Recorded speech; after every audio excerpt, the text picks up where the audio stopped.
Algamo gets the steal. Don't put this one toward the left side post. It's so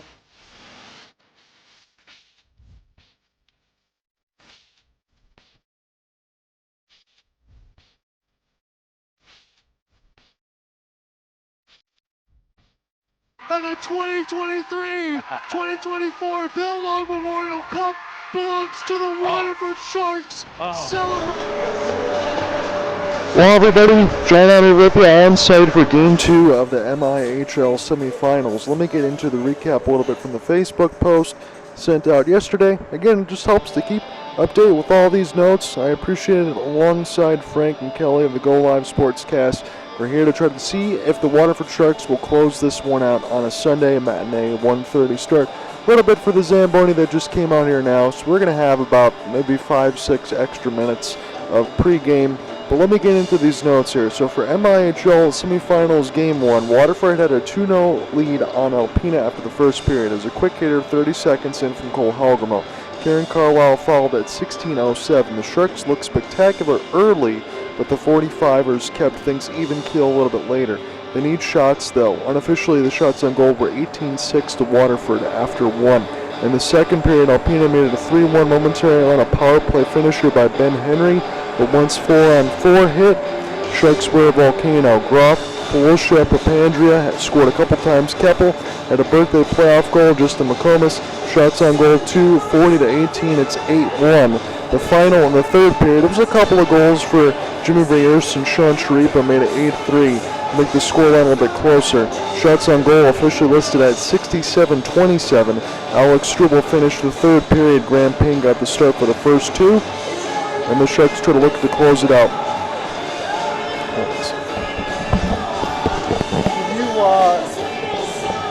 Can you pump the volume down?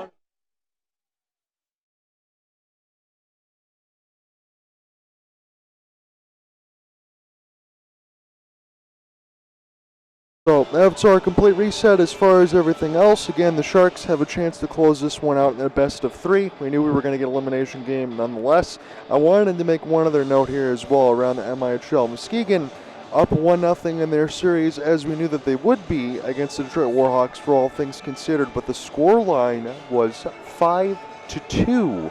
And that was one of the ones that really caught my eye as far as all that. Again, I'm not going to try to speculate or reiterate too much, but that is one of the things when you think about last year for the Muskegon Voyagers, correct, with the Kalkaska Battlers that moved on from the APHL. It was a couple of one-goal games in games 1 and games 2. The second one was an OT game, but for a 2-22 squad to keep that at a 5-2 score line, we'll see what happens on Sunday.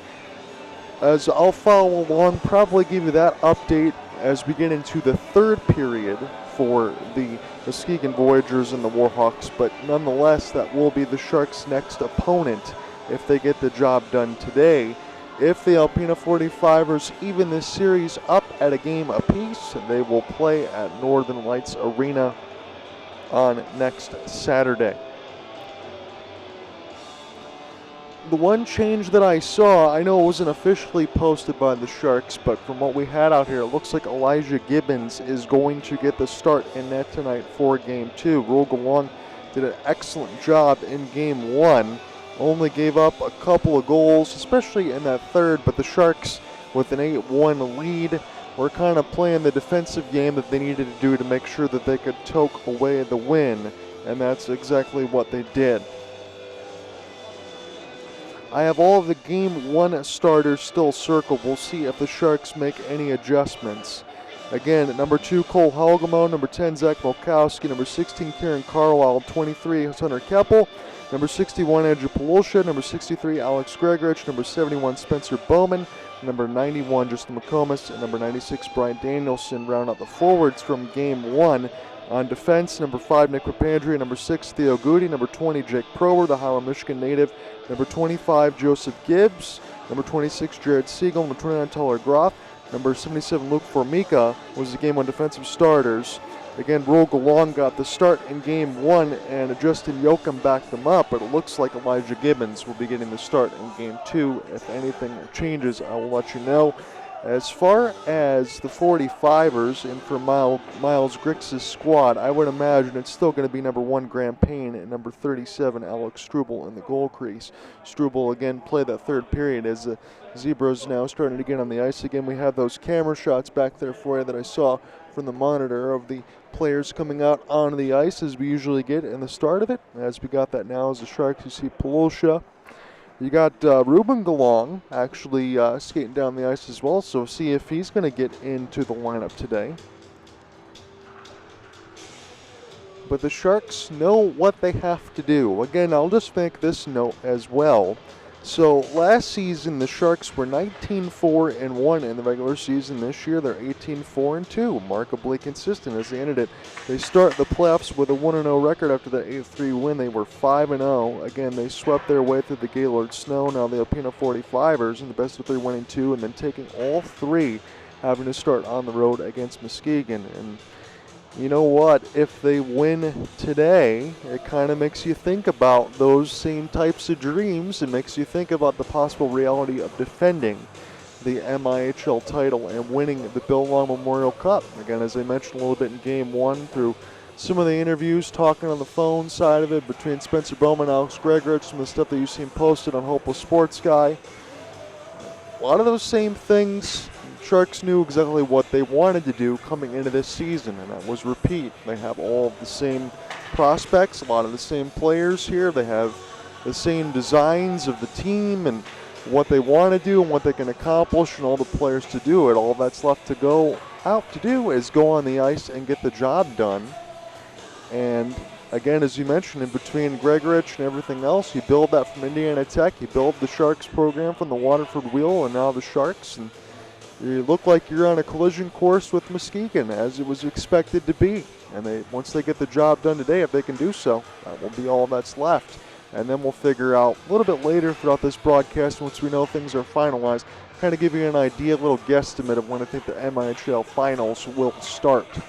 Alpena is going to have a lot to say about it, though, once the puck drops. But on my regards, they're going to have to go early. We're going to pause for the anthems, and we'll get into the game.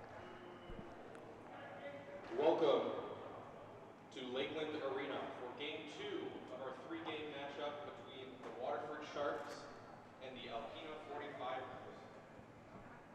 Starting on the Alpena 45ers, number 9, Cam Bernicki. Number 88, Roddy Person. Number 7, Patty Smith. Number 18, Cam Fisher. Number 63, Sean Strippa. And in net, number 37, Alex Struble. And for your Waterford Sharks, number 2, Cole Helgamo. Number 10, Zach Malkowski. Number 6, Theo Goody. Number 5, Nick Papandrea. Number 71, Spencer Bowman. And in net, number 49, Elijah Gibbons. Please rise for the national anthem.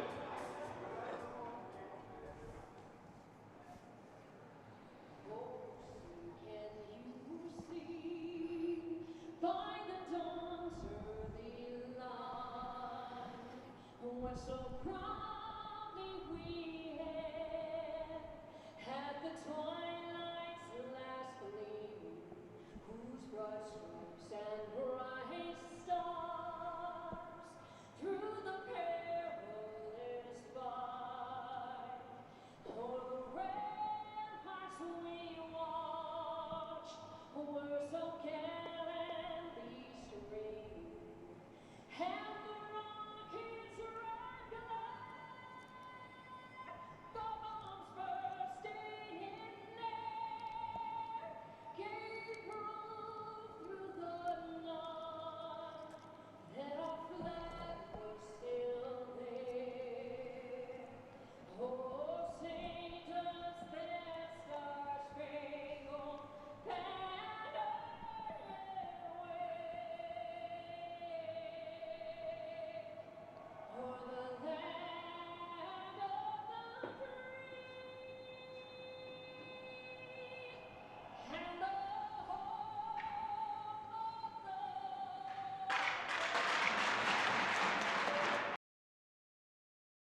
So from an 8-3 final last night into Game 2, the Waterford Sharks have a 1-0 series lead in this best of 3. The winner is going to move on to the MIHL Finals, where they'll likely play the Muskegon Voyagers again. I'll have that update for you once we get closer to the start of the third period. I'll just go around social media and see what I can dig up.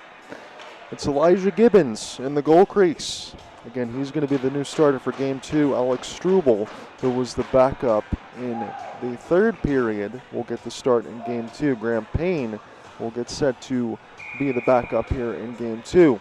So let's get set to get underway at Lakeland Ice Arena. My name's John Ott, alongside the Go Live Sportscast, Frank and Kelly. I appreciate you guys being along with us right now, and we will see what we will get. Nick Papandrea off the opening draw. And this one's intercepted by Sharipa. He tried to lift it off the backhand, and that was a decent design by the left side of the post, as Riley Person will go ahead and give chase.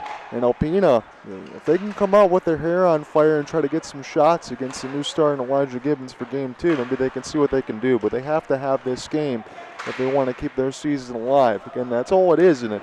Best of 3. It only takes a couple of wins, and then that's done. So this will be picked up now here for Roddy Person for a moment, as the Sharks will send it back in. Go ahead and get some reinforcements, make some changes. It's picked up by Tim Schmidt. Try to kick this one off the glass. Sharks will intercept here. Siegel, walk-in wrister. Missed it all as this goes in toward the right side red line. As this will be just taken away there, away from the Sharks, who's Zach Malkowski. And now to the blue line, so Malkowski turnaround shot. And this one's actually going to bleed through. That's not a very good goal for Struble to give up, but at 19:01, it was 19:30 yesterday. At 19:01, Zach Malkowski, I don't even think that was screened. I'm going to take a look at this on the replay side now. Sharks able to hold this one in momentarily on the blue line side. Once we get to that camera cut, he just shoots this one in from the really midpoint. And that one, I think, is going to bleed right through Struble and go in the net in the 19:01.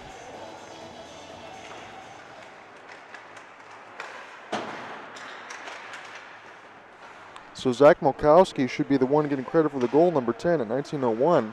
Once we get the official announcements, I'll send that across to you from the board, as this is flipped now toward the right side of the glass. And the Sharks, Andrew Polosha, able to go ahead and take this one away on the backhand.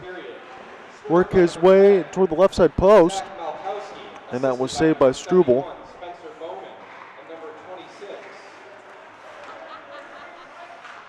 So Spencer Bowman and Jared Siegel are going to go ahead and get the primary and secondary assist on Malkowski's goal. And the Sharks are already on the same point they were yesterday, maybe just 29 seconds behind, but that's not much of a difference here. So you're going to have to push the other way. You know, here's Polosha. You got Kieran Carlisle with him on the backhand side. Polosha went to try to go for it all, as Max Campbell will send it in again. He's another new starter there from Game 2. Chris Seeley also in there, going to get some reps here in this second game. He did not play in Game 1. As this is now in across the left side red line, sent in from 100 feet and solved to the left side dot there by Gibbons. As the Sharks look to break out right to left again. They are in the home blacks in the mix of the orange and white striping and cream color for the Alpena 45ers. Chris Seeley plays the bank, try to send this across the goal mouth. And now this will be toward the left side red line, as Alpena will look to escape with it here. Played in toward the left side post. Good stand up, knock away, and alongside for Joel Skolin. And the Sharks will try to press the other way off a long shot just to McComas. This goes off of Struble's right pad. Sent in now by Spencer Bowman, who makes a smart play as the Sharks go back on the prowl. A little bit of a forecheck there as Bowman now decides to back off, and Skolin gets dispossessed. Malkowski's already got one. He's looking for a second one, hits it up high, does not dislodge the mask of Struble, and then it's played off the backside of his skate. A breakaway attempt the other way. That one's going to get negated there as Roddy Person got there first, and now Nick Papandrea trying to get some last reinforcements. Roddy Person play this one off the backhand, dangerous, and it goes in. It bounced in a couple times. It bounced around Gibbons, and Alpena makes it a 1-1 game. It was 16:48.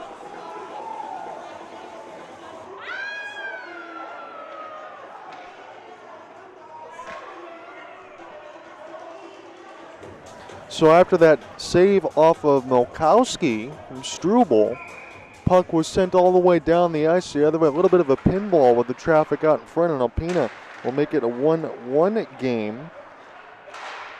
Immediate shot will go up and out of play as we get a stoppage at 16:40. Scored in 16 minutes and 48 seconds of the first period. Goal scored by number 63, Sean Shrippa, assisted by number 88, Roddy Person.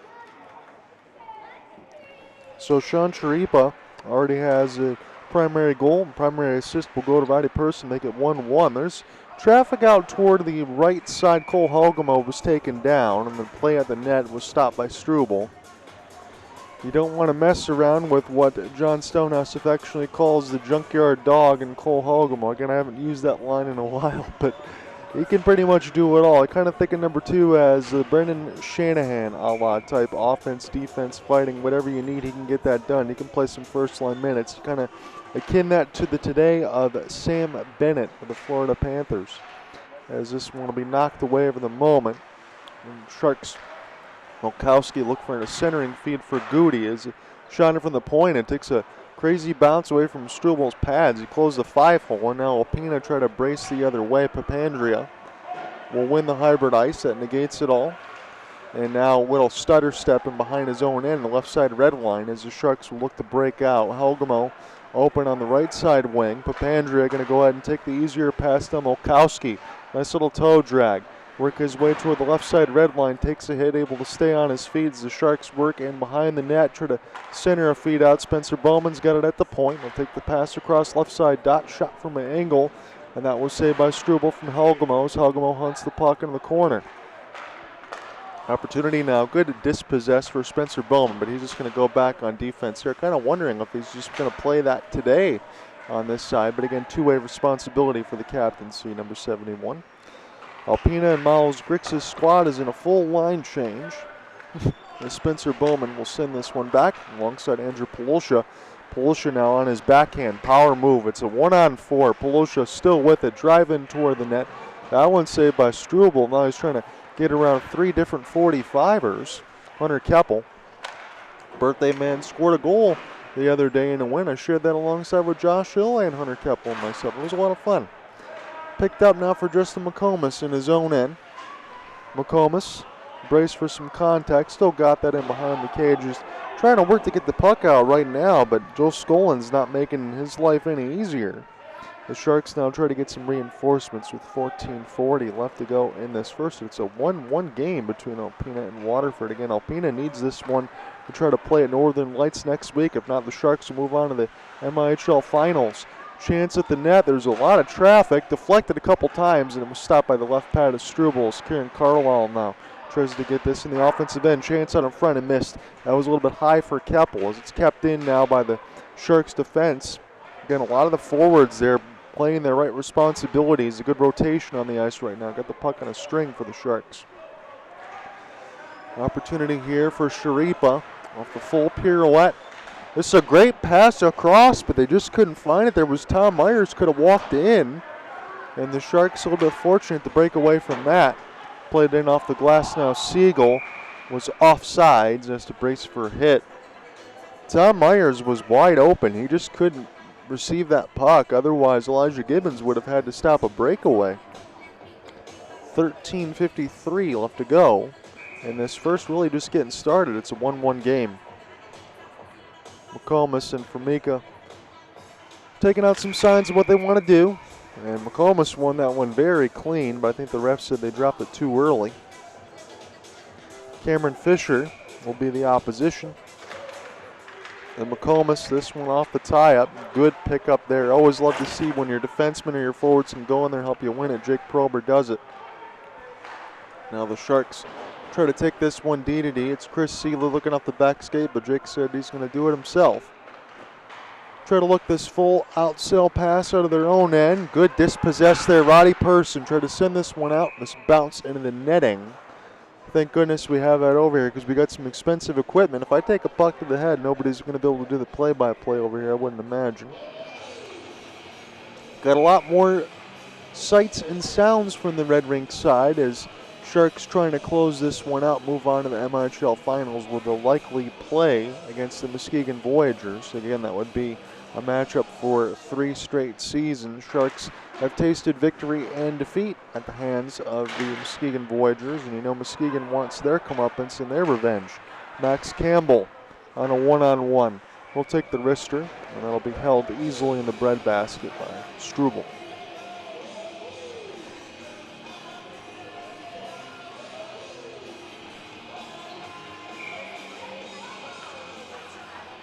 So glad you can join us here for this matinee day game at the Lakeland Ice Arena in the red rink. Again, blue is some cement resurfacing, so I think we're going to be playing in the red nonetheless. We got at least one more game in the finals, should that come to it, as this is picked up now for Formica, and that was 3 straight saves for Struble, this time with the left pad, as the Sharks now continue to battle with it, and behind the net, looks like Max Campbell getting tied up. Chris Seeley now in the hunt toward the high slot. And a little bit of a back check there for Seeley just to make sure that there wasn't any jailbreak down the middle for Mika. Now working with it, number 77. Here's a clean pass. Big a wrister. This one is high up into the glove. Alongside for Nick Redmond, I think I saw a number 9 sighting on the ice. I don't want to have my eyes deceive me here.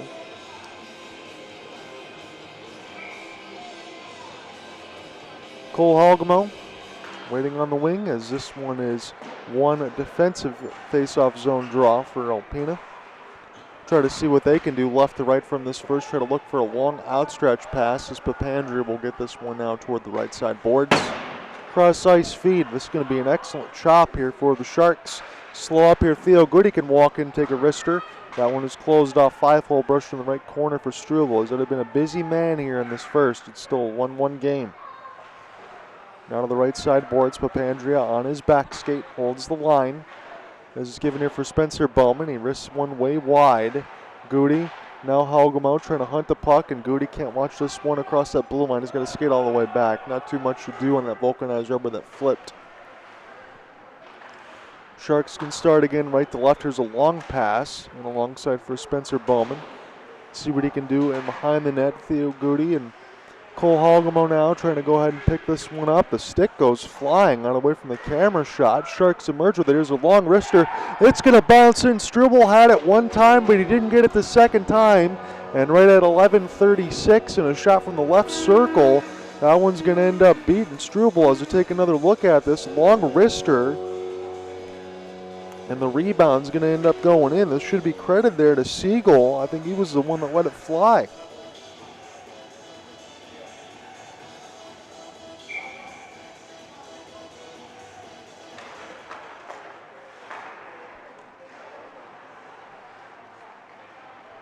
So I'm going to give it to Jared Siegel. We'll get the announcement officially, but number 26 right at the 11:36 marker makes it 2-1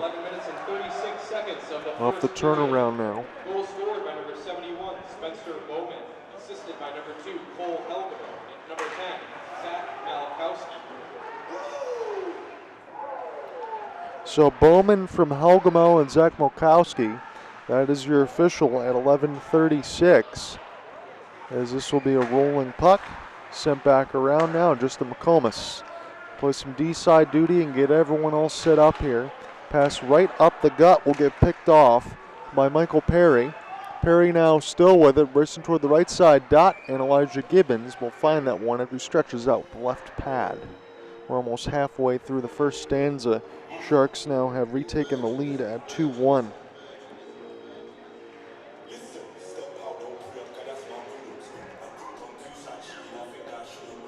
It'll be a D-zone draw upcoming. Looks like Kieran Carlisle is going to take it alongside Jack Vautour.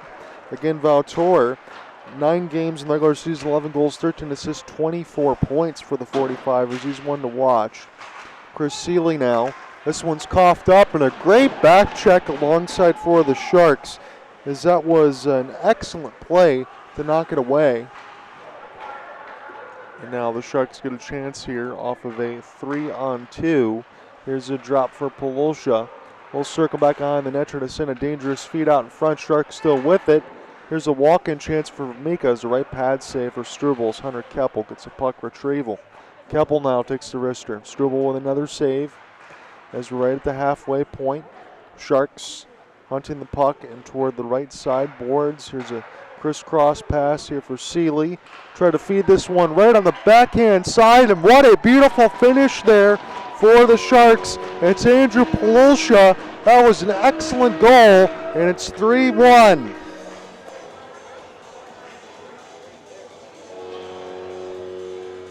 Sharks were very patient and toward the right side boards until Polosha got a backhand right in front of the slot. No chance for Struble, as Polosha again already had a goal last night, so that's going to give him officially, I believe, 37 now as we go into the playoffs with 65 points.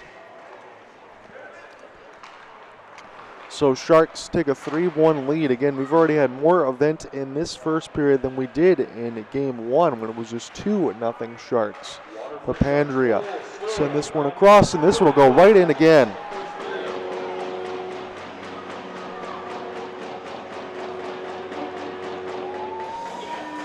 Right in off the ensuing draw. Papandrea will send the feed across. Jansen from the point is going to go right in at 9:38. And the Sharks are doing a lot of damage here early.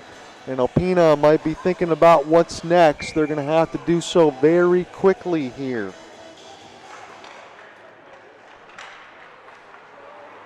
So in between the first announcement, I don't think we got that with all the horns. So we'll set that one again. Andrew Polosha, assisted by number 16, Kieran Carlisle, and number 24, Christopher Seeley. Our fourth goal of the game at 9 minutes and 38 So seconds. Polosha Scored by from number 91. Kieran Carlisle Justin and McComas, Seeley. assisted by number 6, Theo Moody, and number 5, Nick Papandrea. And then Justin McComas from Theo Goody and Nick Papandrea. That was just about 15 seconds later as we get a whistle. So get those all squared away for you. Again, you have the mix of Andrew Polosha, who just scored on the back end at 9:54, from Kieran Carlisle and Chris Seeley. And then 15 seconds later, Justin McComas, you saw that shot in from the point, and alongside Theo Goody and Nick Papandrea to get you all caught up. The Sharks, it's a 4-1 lead. Again, it was 2-0 after one in the first game last night. Sean Sharipa picking up his twig as things are going to start to get a little bit physical here, but Alpena's going to need a lot more than that. They're also going to need shots. And Cole Helgemo, if Spencer Boba could have made that pass, it would have been absolutely insane. Helgemo now will try to shoot a sharp angle chance. It actually bounced right in front of the goal mouth and Roddy Person, as Helgemo was going to not leave him alone and now finish his check there. Just a little bit of a rat race for Cole. And he's not really a stranger to that. A little bit of a Brad Marchand type if you want to go that part.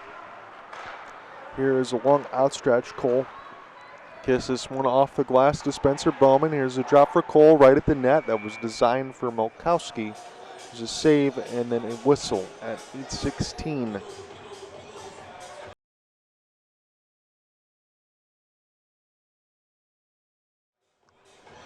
Shots on goal already looking lopsided.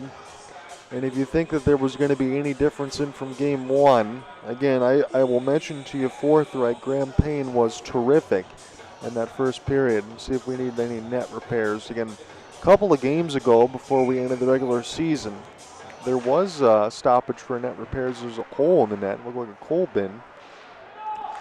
But it was an excellent game for Graham Payne in the first couple of periods, but the Sharks just overwhelmed them with chances. It's kind of looking that same way now early.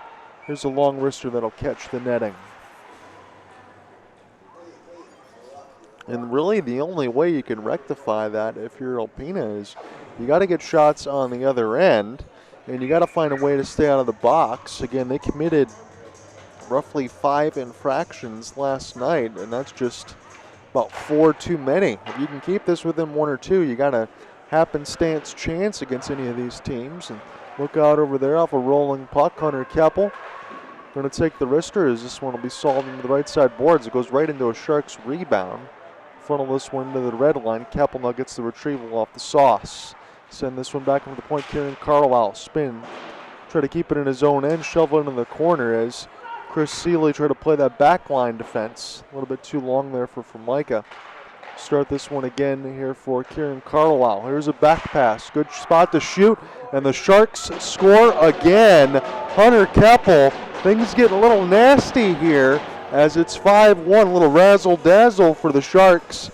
For Micah Keppel, great design. They kept it in above the point. Chris Seeley with the pass across. That's just a walk-in snipe. I don't care who you are. You're not stopping that at 7:27.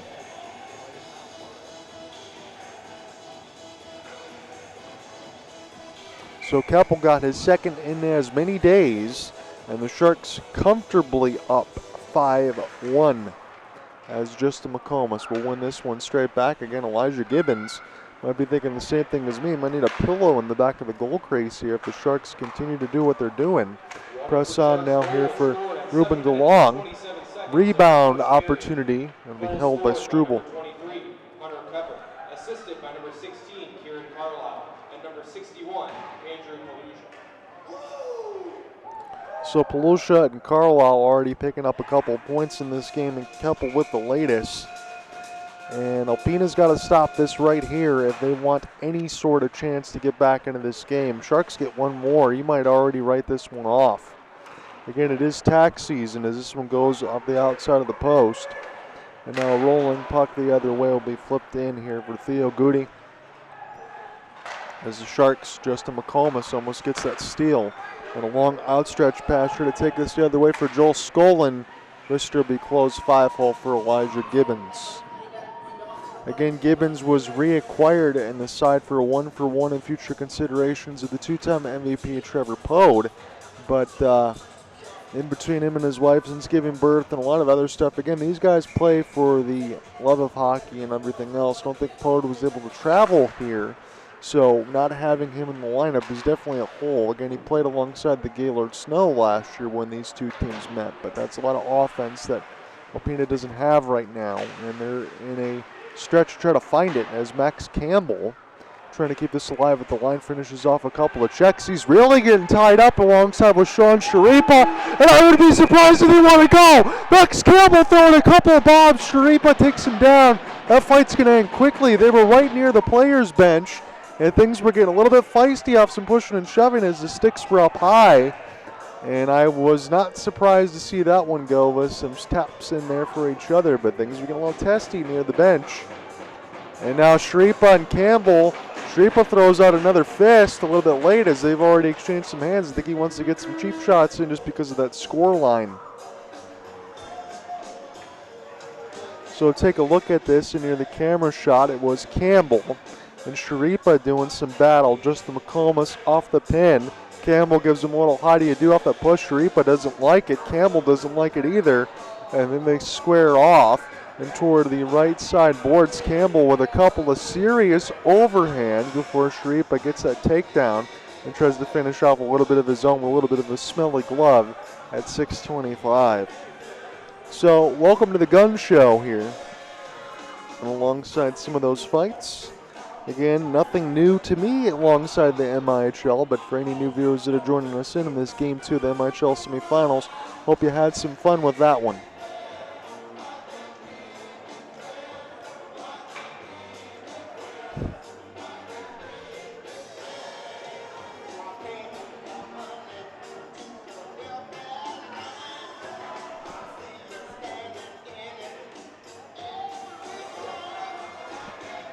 So Wes McCauley in the NHL would give a little 5 for fighting and then throw out the fist. Again, we're not going to see that there, but that's what we're going to have on both sides. Sharks, right now, it looks like they might have some sort of instigating penalty, is what I'm seeing on the score sheet.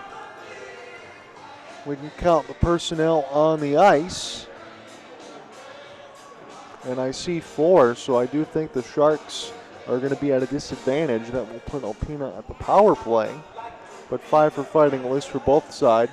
But I think an instigator penalty is going to be charged to Max Campbell.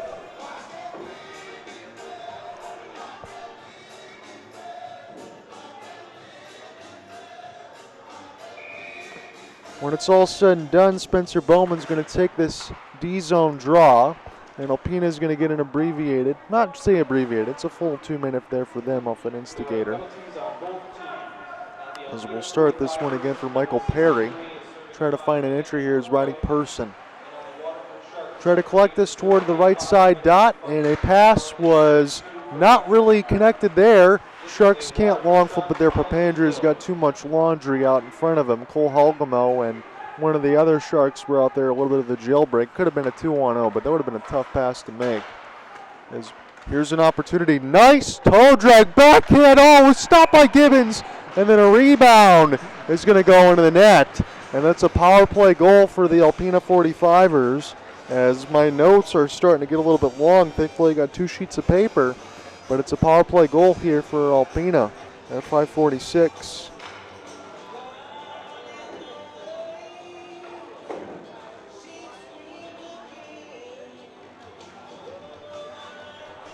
Gibbons made a Herculean first stop, but the second one, no chance for him to do anything on that rebound. And it's starting to look a little nuts here in this first game as we already got 7 goals. And it's 5:46 left to go in the first frame. We still got another 2 periods of 20 minutes. Opportunity now to maybe settle things down. Who knows? As Kieran Carlisle now work his way on the forehand toe drag. Try to look for a little bit of a snipe as this one's knocked away. And Alpena might have some numbers here. Off the one back skate, here's a good dispossess alongside with the Sharks. Good 200-foot game there for number 16. As this will be shoveled back and behind the defense. And the Sharks look to break out. Here's an opportunity here for Seeley on the back skate. We'll like to go for some help here. Seeley now sends this one across the point. So Cam Fisher and Mike Perry. Cameron Fisher gets the power play goal, makes it a 5-2 game. As this one sent in behind the net. Here's a touch pass right out in front, and Struble able to knock that away with the stick. As this goes to the right side corner, Kieran Carlisle now. Number 16's had a long shift. And rolling puck will go outside the zone, so everybody got to retreat so we don't go off sides. Chris Seeley will use this off the embankment. Good pass ahead for Hunter Keppel, trying to leave it there alongside for Kieran. He'll brace for some contact. Again, if you shove that alongside the numbers, that's how you're going to get a penalty. So you got to make sure when you show that, you can't throw those hits out, just for any of the newer viewers. As this will be a long outstretched pass for Keppel. Shoveled in the left side blue line, and the Sharks, in the midst of Dirk Thur's squad, will take full sail changes. Alpena now trying to go left to right for the rest of this first period. Again, they just got a power play goal to the good, but they have iced it at 4:09.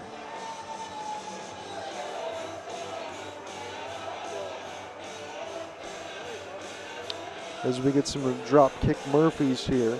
Again, I love all those sponsorship shout outs that they got alongside Go Live Sportscast set up there alongside with the Sharks. Can't have any of these casts without all of you guys out there and alongside Go Live and everybody out there too. Thank you for joining in with us. As this is now a offensive zone draw win for the Sharks. Picked up here, Milkowski going to shoot it from a sharp angle.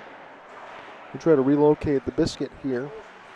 Toward the left side, Cole Helgamo now. Spencer Bowman get the retrieval, send it toward the right side point. And a long sauce pass out of the air. Chris Seeley, slow shot toward the net. Helgamo try to get an outstretched stick reach. Chris Seeley now still doing work as the Sharks get some possession. Are we going to get any tripping call? I don't see any hands in the air as this is now in toward the right side boards, but all the refs say that things are clean. 3:29 left to go in the first. I'm trying to look to see if we get any hands. Spencer Bowman a little bit upset, and I don't blame him because a couple of the Sharks went down and alongside the right side boards. I thought there was a tripping. I want to be a company man. I thought there was a couple of trippings that could have been called. Now Alpena wants a clarification as well. I think I do as well. It looks like Waterford is the one that's going on the penalty, and I don't know, honestly, if that is the right call at this moment. Sharks still up by 3, so it should not matter. But Alpena does get an opportunity to open the door again as a shot in from the point. Rebound opportunity knocked away at the stick by Gibbons. And we'll see if Papandreou can get this one outside the zone. As it's just kept in alongside for James Reurse. Again, he had a 7-goal game in the regular season, just a couple games before we started the playoffs. So number 20 is one to watch. Again, doesn't have Trevor Pode with him, as we mentioned, couldn't make the trip. Reurse now with it at the point, takes the clapper. That one is solved by Gibbons.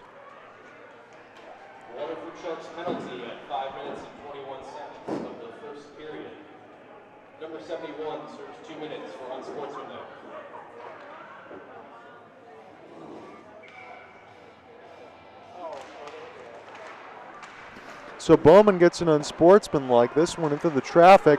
Kieran Carlisle. He's got Riers back there with him. Andrew Polosha joined up the gut. Carlisle, cross pass.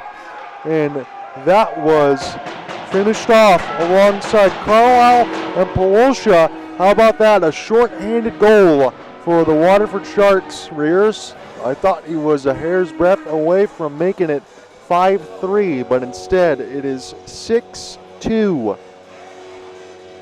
Shot was not a bad one for Riers, but once Carlisle was able to take off and Polosha joined him up the rush, again you have those two at the puck, you're already asking for trouble. That's like Kane and DeBrincat.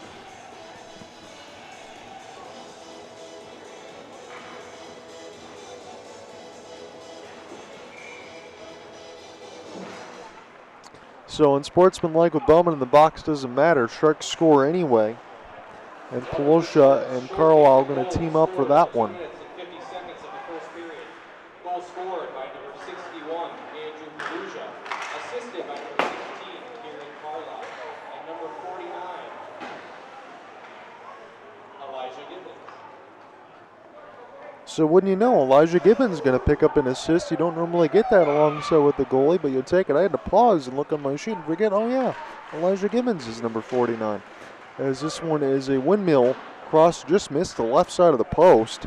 We'll try to pick this one back up now for Roman Schmidt as it's knocked away toward the right side boards, and we'll see who can collect in between the zebras. Here was a hefty battle to the left side red line. This is sent right toward Gibbons. He makes the save, and the Sharks able to send this one safely down the ice because they're still on the kill here for about 20 more seconds. They already got a shorthanded goal to talk about, but 8 goals in this first already. Sharks get the steal. What are they going to do here? Here's a wrister. This one stopped by Struble. And you kind of wonder if you want to go back to Grand Payne. It's not Struble's fault. There's a lot of shots that were faced. Good reverse hit, body contact. Cole Halgamo looking like a bull in a china shop. So Bowman able to escape the prison there in the penalty box. This one's tipped out of the air. That would have been a pretty nasty goal if the Sharks could have scored there alongside McComas, but we'll get a stop with 1:22.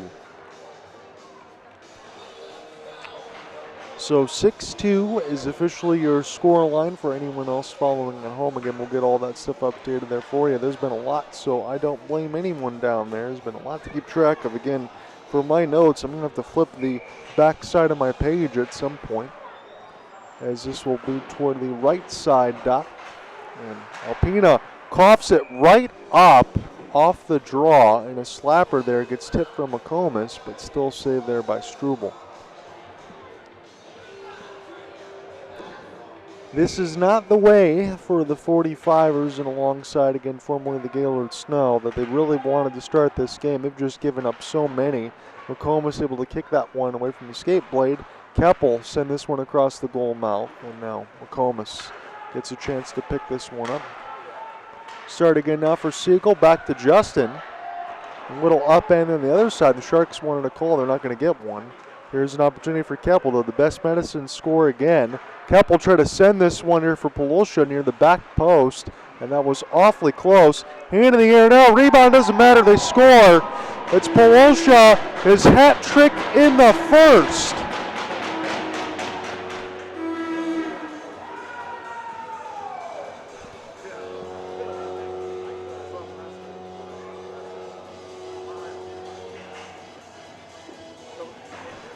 So Andrew Polosha with a first period hat. How does that sound to you, Sharks fans? 7-2.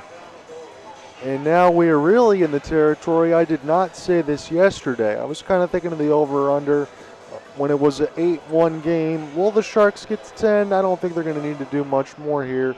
And now Cole Helgamo going to be able to have some words alongside Cordy Bordeaux. I think they're just going to go ahead and exchange pleasantries, and I mean that in the nice way. So after the center ice zone draw, here is Bordeaux. Slapper. This one catches the above side of the mesh. Number 18 for the Alpina 45ers at 43 seconds of the first for roughing. That penalty is negated by a Waterford Sharks goal at 43 seconds of the first, scored by number 61, Andrew Polosha, assisted by number 26, Jared Siegel. And number 23, Hunter Pepper. So Siegel and Keppel, again, as it's a 7-2 lead now for the Sharks. And I wouldn't want to say they're in coast territory with 2 more periods to go, but I could probably say that at the mid of the second, because they're feeling pretty comfortable here. This was a dominating offensive display in the first. Again, they probably could have had more in game 1. Off the touch, that's near the backside post, does not go in. And the Sharks end the first. They are in the driver's seat, ladies and gentlemen. 7-2. Andrew Pawlusha already with a first period hat trick. And that kind of set the tone here. And even off the shorthanded side, Sharks doing what they need to do. Taking care of business. And they know what it's all about here. There's already been a bunch of taps in alongside for Elijah Gibbons. And we have 2 more periods to go still. And that kind of feels like a post-game celebration, but I promise you it's not. We still got another 40 minutes. So we'll get all Zamboni'd here. I'll get all squared away on the Facebook side, give you the recap, give you some scoring updates around the league. We'll talk in a bit.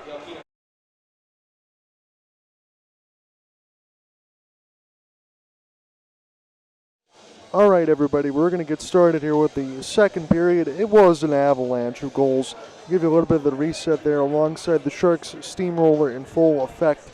Again, Sean Sharipa and Cam Fisher did score for the 45ers. That was a good news for that, but it's a first period hat for Andrew Pawlusha. Zach Malkowski, Spencer Bowman, Tristan McComas, and Hunter Keppel all scored. 7-2 to the first. Elijah Gibbons getting the start here in game 2, and Alex Struble backed him up. I want to mention a welcome and a thank you to everybody following along YouTube at the Go Live Sportscast channel. GoLiveSportscast.com per usual, and TCL channel 3080, the Go Live Sportscast. My name's John Ott alongside Frank and Kelly of the Go Live Sportscast. This is game 2 of the MIHL semifinals. It is a best of 3, so if the Sharks take care of their business today, which they're already well in the line of doing so, they will probably head against the Muskegon Voyagers for a 3rd straight season. I'm going to find those updates for you once we get past from our next intermission. So with the start of the 3rd period, I'll give you that update. As far as anything else for March Madness, I just want to mention, again, for the Michigan State Spartans, they will be in action tonight against the New Mexico Aztecs at 8:40. That's going to start a little bit late tonight. Again, you're going to have a pretty good matchup on the back end as well for Oregon and Arizona at 9:40. And I know I haven't followed the Iowa State Cyclones in a while, but when they laid the smackdown on the Kansas Jayhawks, I have them as my winner outright. We'll see if that ends up holding water still. They were number 1 in the nation for quite a while when they were battling the Auburn Tigers. But that's my look out there for the NCAA bracket today, and alongside yesterday, it was a 6-3 loss for the Red Wings against the Vegas Golden Knights. And effectively, when we talk about the Red Wings season, that might already be done. Again, you got about 12 to 13 games left in the season for most of these. You still got the Calgary Flames in the hunt in the West, and everything else in the East looks to be a little bit decided. The Montreal Canadiens might have their rebuild already in full effect, as we got some pretty good players there alongside Cole Caulfield, Nick Suzuki, and Uri Slafkowski. So we'll see what ends up taking place as far as the NHL, but in the MIHL, this is game 2. We're in the Red Rink. My name is John Ott alongside you at Lakeland Ice Arena. We'll get settled here for this next set of 40 in this middle stanza. So puck drop underway, and Nick Papandrea will get things started. We'll send the cross ice pass. We'll flip this one again. And again, I didn't mention to see too many other players here. Again, Alex Gregorich didn't get a chance to start today, but this one sniped in immediately right in off the draw. And a little how do you do there alongside for Nick Papandrea on the line. And we're going to start the gravy train again. I mentioned the steamroller in the first. Well, we're already going to start that one again in the second. So as we look at 1943, I want to make sure that you don't shut off anything on the YouTube side, so I got to make sure that I talk a little bit, just in case anything else goes on through the music, as this is flipped all the way to the right side red line and picked off. Alpena does have numbers here. They're going to try to look for a rebound to the left side post, and that's not going to happen. Scored at 19 minutes, 43 seconds of the second period. Goal scored by number 5, Nick Papandrea. Assisted by number 6, Theo Goody, and number 10, Zach Malkowski. So Goody and Milkowski, and then the Sharks will score again. So as soon as I get all that stuff on the score sheet, we're already getting another one at 19-18. And we might be at the point already. I'll just say this is plain as day. Sharks are never going to call off the Dogs on this side, but they might already be at the point where Alpena is going to wave the white flag, because we are essentially, it was an 8-3 score line yesterday. It's 9-2 now. We still got 19-18 left to go in the second period, but things are getting really off the rails in this second game. And it's a shame for Alpena because Gaylord Snow were 17-7 last year. Scored by number 2, Cole Helgemo. Assisted by number 10, Zach Malkowski. So Zach Milkowski already with a pair of assists in this period alone. And Nick Papandrea and Cole Helgemo continuing the damage. As this faceoff is won by Kieran Carlisle. They chopped out of the air. Siegel try to let this one go into off the backhand attempt will go off the outside of the cage.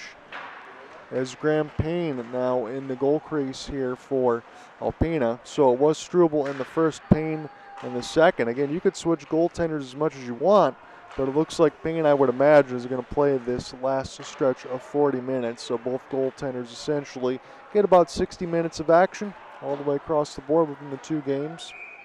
And a delayed icing will be called against the Sharks. Fresh off a line change for them, so it's not going to matter all too much. But we have 2 goals in the span of about 58 seconds. And Nick Papandrea and Cole Helgemo. 9-2 score line, already more than we got pretty much yesterday. And I think we're already going to get to that again. As Polosha already had a hat trick in the first period. Try to leave it back to him, even wide open near the right side post. Rolling puck stays in play. And just eludes the zebra as Justin McComas start this one in his own end. Here's a rolling puck just outside that blue line. Outstretched reach there for Kieran Carlisle. Try to hunt this puck out deep off the backhand. Here's a deflected chance. And this will be toward the right side boards as we settle back down alongside with Cordy Bordeaux. We'll see if Cameron Bernicki can do something. The captaincy in from the point for Alpena as his shot gets deflected off a couple of defense. Papandrea will go ahead and send this one down off the flip. McComas stays on the ice as they get some other fresh troops. Here's a good pass in toward the right side circle. Try to nutmeg the defense as the Sharks lost it there momentarily off the deflection, and now James Riers try to send this one the other way as they got knocked away from Brian Bjornholm. Elijah Gibbons will stop it in behind the goal crease. About 17:25 left to go in the second period. My name is John Ott. Thank you for joining me in Game 2 of the MIHL semifinals alongside Go Live Sportscast. Chance out in front, and Justin McComas off a one-knee tap toward the right post. That was pretty nasty, and the Sharks continue the onslaught. Toward the right side post, Justin McComas can walk in. I mean, what is Payne supposed to do there?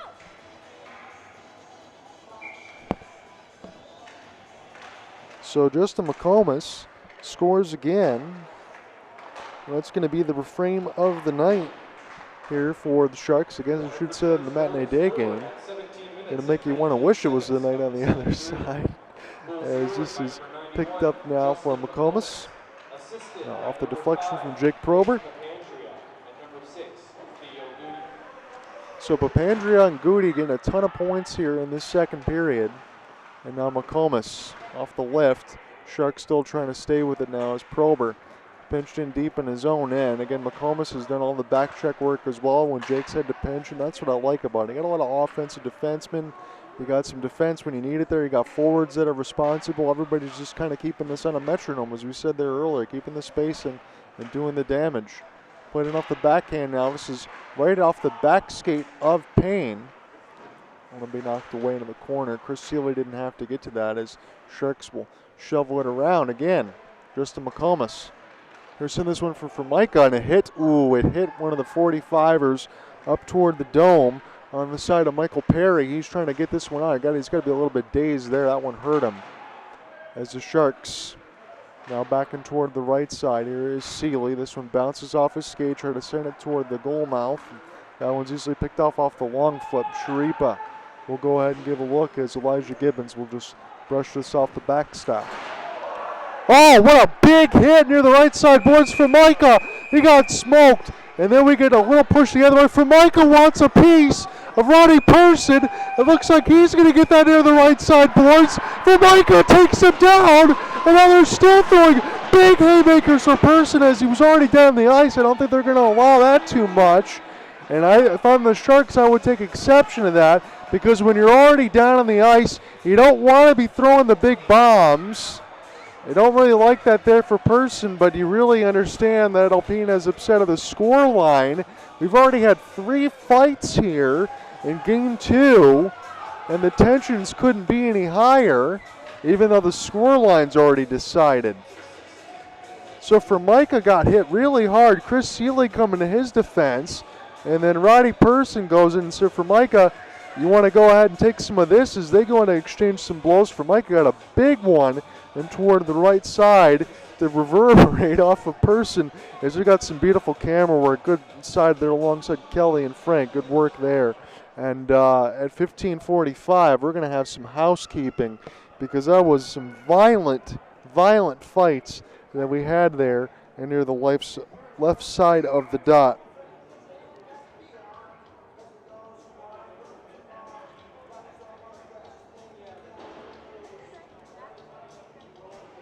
So in between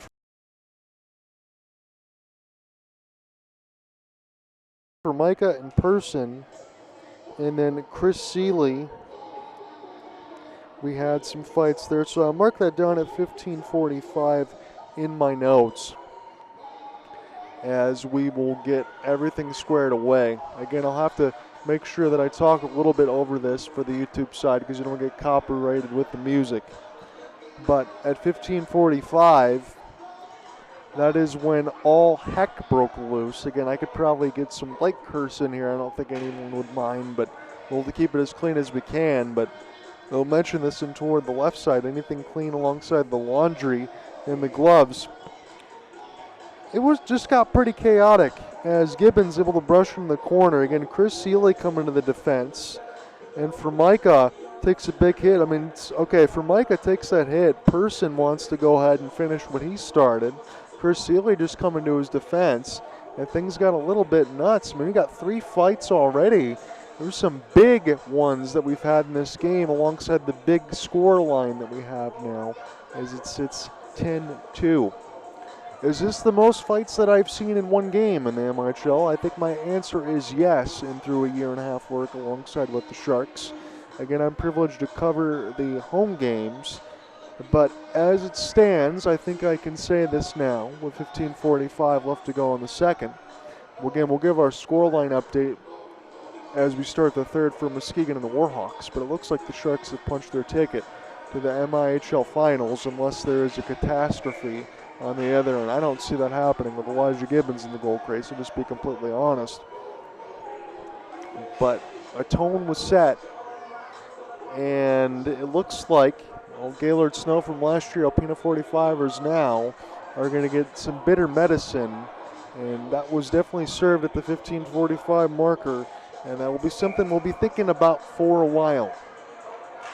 So we're underway. It's going to be a 5-minute major I see on the board right now for the Sharks to work with, but I imagine that we should get some offsetting fighting alongside Luke Formica and maybe some Chris Seeley stuff as well for the Sharks, but really can't put any blame on them, and I can't even say that as a company man. As Spencer Bowman now off the drop. Here is Siegel. Siegel now will go ahead and figure this one out near the right side dot. Kept in there for Cole Helgamo. Siegel. And now to Cole. Here's a stretch pass. Good stick in the lane and knock that one away alongside Cam Bernicki. But the job's not done now as the Sharks can go ahead and do whatever the heck they want to do here.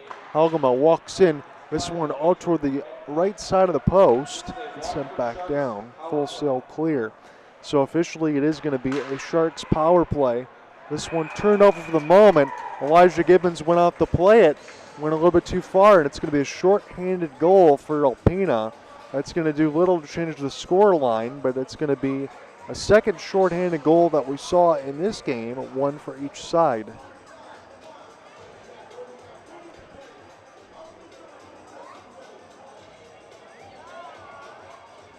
So at 14:57, we have a short-handed goal there for Alpena as Elijah Gibbons went to go out and play the puck, and that one is going to get slam dunked into an open net.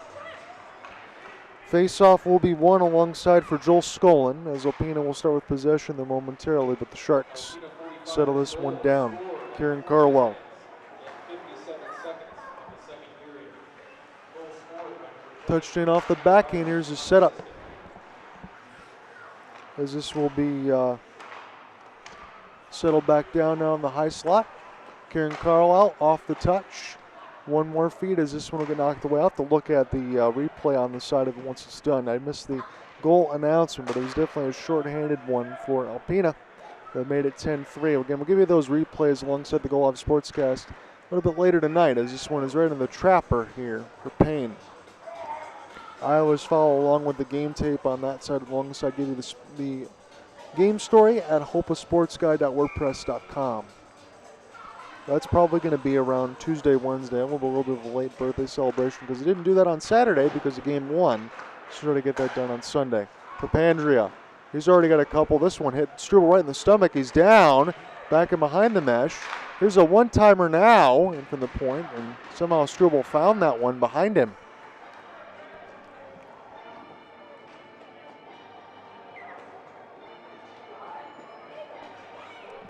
So 10-3 is your score line, as we'll get some full cell changes here for both squads.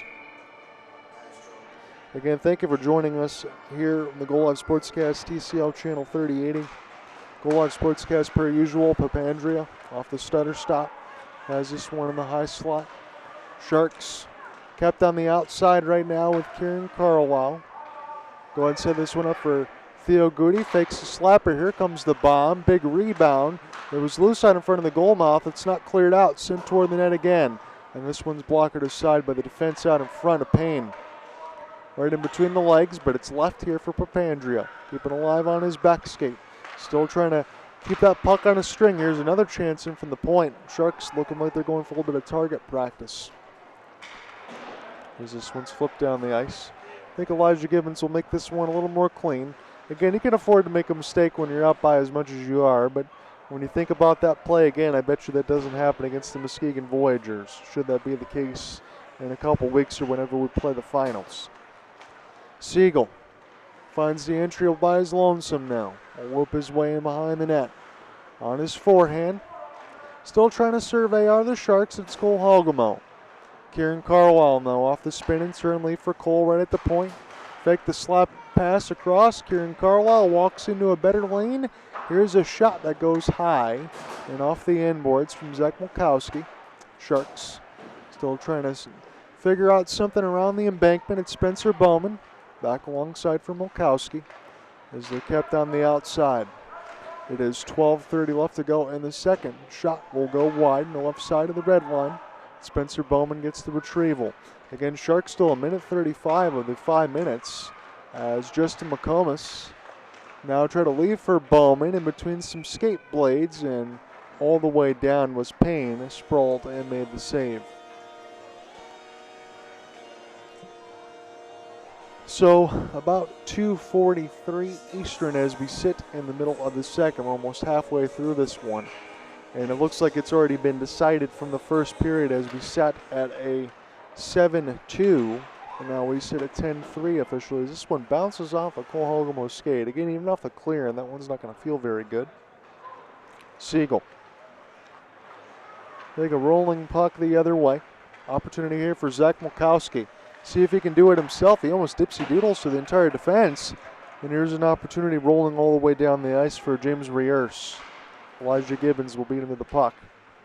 And Cole Hogemo off the outstretch. Spencer Bowman wants it as he's looking towards center ice. Outstretched toward the right wing. It's Helgamo. Bowman now working his way in front of the net, providing that screen. That's what Grego was doing yesterday. Here's a sit up there alongside for Seeley. This one hits the glass. Kept in now one more time for the Sharks. This will be lofted toward the left side. Dot cross ice pass. McComas tries to get a lift. This one centered toward the left post. It was knocked away by Payne and then sent back down the ice. So Alpena, you got to give them credit at least for this 5-minute kill. They scored a shorthanded goal and it looks like they might not concede anything. As it's now toward the blue line side, Cole Helgamo falls down, try to make a play. This one not out though. As it settled back around side for Tom Myers, takes a hit, and Payne is going to have to hold on.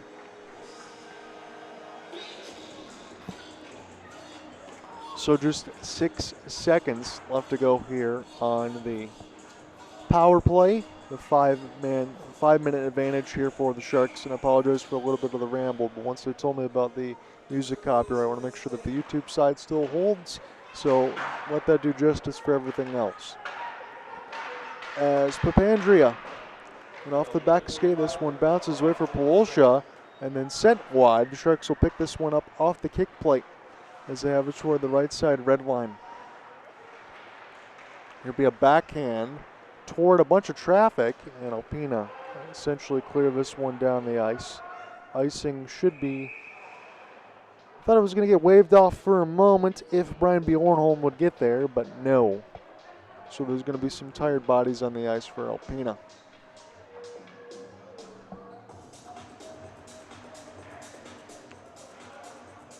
So now toward the left side dot, you got Karen Carlisle to take this draw. This one bounced off a Struble rebound, and this one will be shoved across. Polosha has got his 4th of the game. He is continuing to do the damage he's done all year. He's had 5 total because he scored yesterday. He's got 4 today as far as the playoff side, so 5 goals in 2 games. Pretty good start there for Andrew Polosha, but Sharks will take that more so of the 2-0 series win. It looks like they're destined to get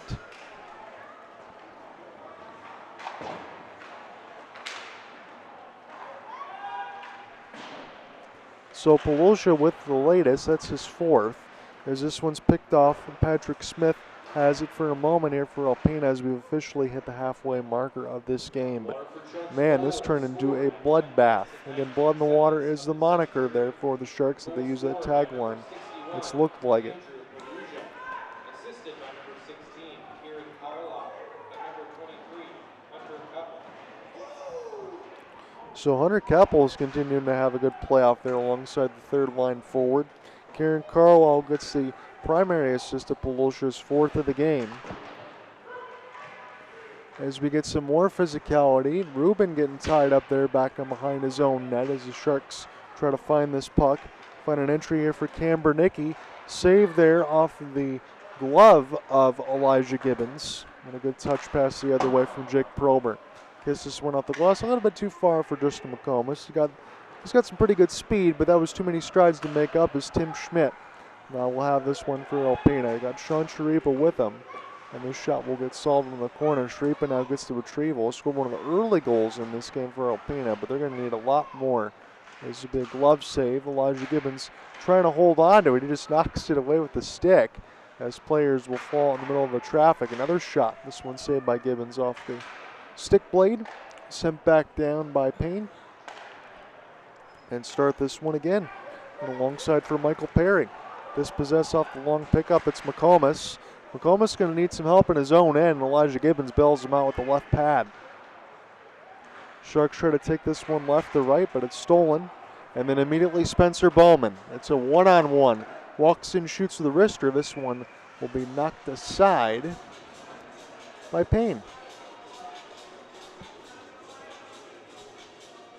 So Struble got the start in game 1 and the third period as the backup for Payne, and now Payne is the backup here. Looks to be the rest of the way, I would imagine. You don't normally see 2 goalie swaps. For Micah, maybe needs to get some equipment adjusted. They got to make sure those kids stay away from the door.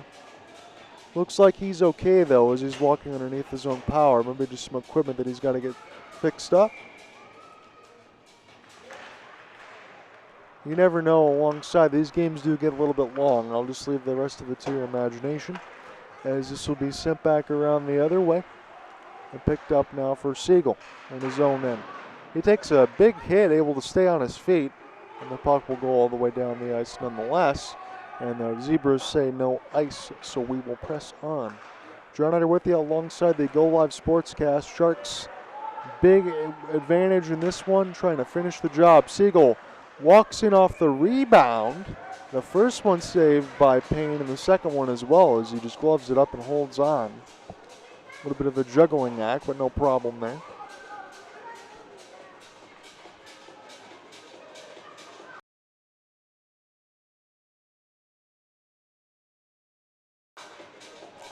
Not sure where the tension level is going to be as far as all the physicality, because we already had 2 fights in this period. We had one in the first alongside where Max Campbell just trying to make a change at the bench, couldn't really do so, and that's when things got escalated. Not imagine we'll get much more. Is off the outside of the crossbar and up into the netting and out of play. We'll do it again.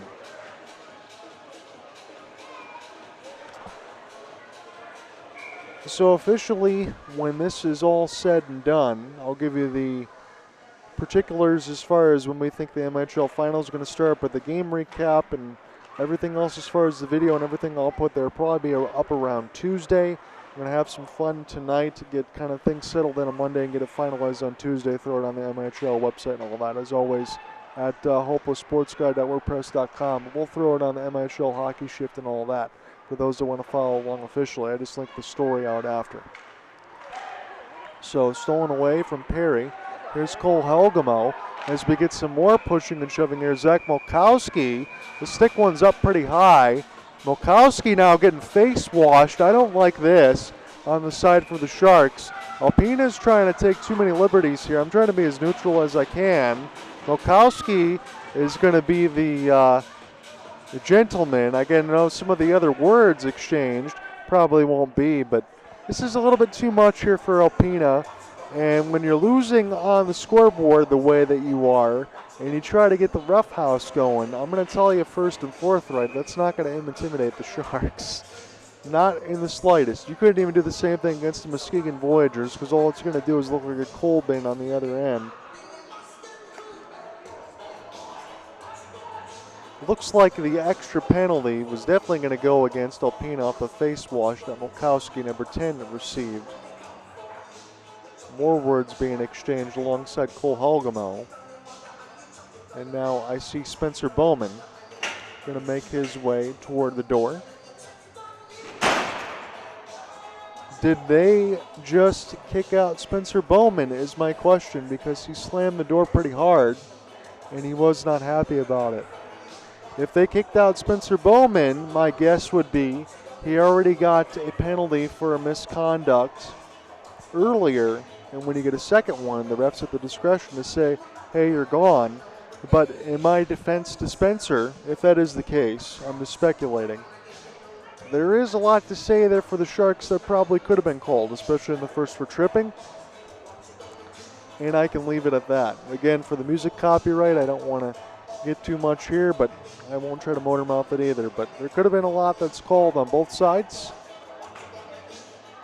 With 7:12 left to go in this middle frame. So a lot of housekeeping has been done so far.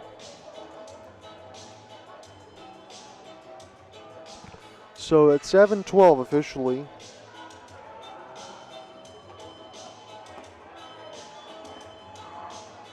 .712 has started the penalty parade. We have an Alpina 45 penalty at 7 minutes and 12 seconds in the second period. A cross check by number 56. So a cross check for Jack Vautour. At 7 minutes and 12 seconds of the second period. By number 71, Spencer Bowman. With an unsportsmanlike and misconduct. He will receive a 10-minute. And Spencer Bowman is going to get a 10-minute misconduct. That's his second penalty. I imagine Spencer Bowman's misconduct, so again, my conjecture earlier was probably closer to correct than not that the refs had too much of the motor mouth. But again, in my defense to Spencer Bowman, I think a lot could have been called in this game that probably wasn't. And Alpena has taken some liberties, and the captaincy wants to step up for his team. Can't throw any blame there. Here's a race now for the puck. It's a one-on-one against Gibbons. And James Riers really did not get what he wanted on that. As we'll start again for Kieran Carlisle. Carlisle off the spin and pirouette. Again, he's got hands of a magician.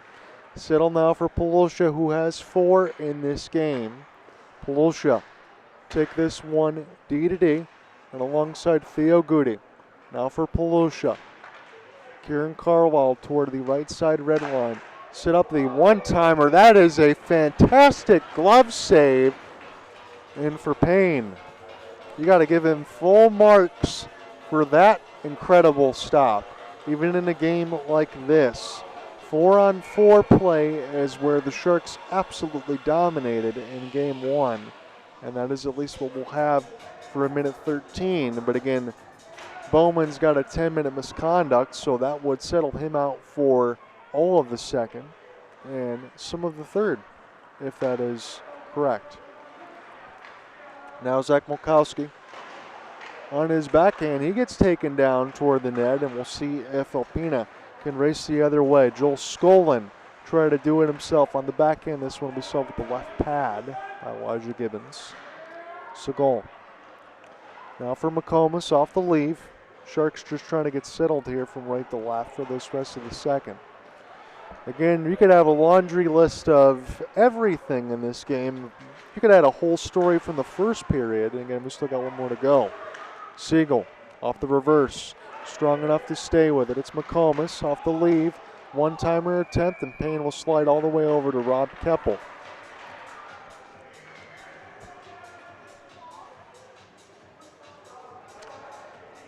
Now, my only other concern at this point is not the other fights, but if the Sharks decide in a game like this that they want to take some liberties, I think that they would have some rights to, considering what was received, but all you really got to do is look at the scoreboard, and I think cooler heads can prevail there. For Seeley, this is slowly deflected, and now Alpena will have an opportunity to try to take this right to left. Again, they got the cream color and the black stripe, the Waterford Sharks, and the home blacks with the orange and white striping. Cody Bordeaux off the spin and leave. The shovel in the corner, McComas braces for a hit. Failed clearing attempt will bounce right back to the Sharks, and they'll concede in for a long flip as Rogalong gets dispossessed for a moment. And now toward the right side, here's a cross-ice pass, one more feed, and a tic-tac-toe there for Alpena. That was pretty. That makes it 11-4.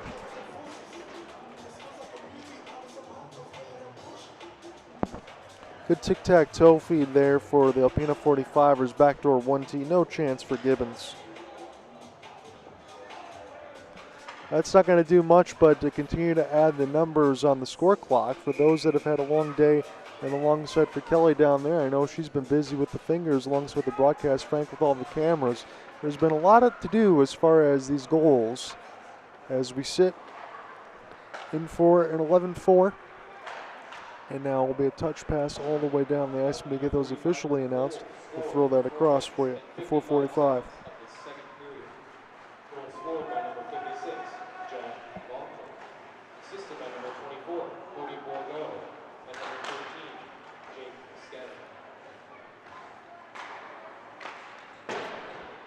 So this will be hitting off the glass. I'm trying to look on the other side as far as the extra assist here for the 45ers, but I'm not seeing that on the score sheet, but I do have it alongside for Jack Vautour with the latest.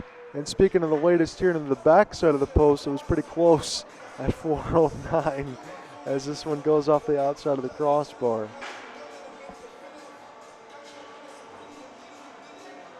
Sharks will take their change. We'll see if it's, we're still going to stay where we are here. So again, that did go off the outside of the crossbar, did not go in. Just trying to get all that stuff at the same time. When 15 goals are scored, there's a lot to work with in the notes. Picked up here for a moment here for Theo Goody. And now Kieran Carlisle ride the blue line beautifully. Set up here for Kieran. Walk in. Good save, Payne. And this one will go outside of the right post. Now kept in here for Goody for a moment, trying to hold that blue line. Sharks are out. So we'll have to step back up here to let everybody get onside. Polosha. Now leave for Keppel. Good spot to shoot from. And this be caught in the chest of Payne.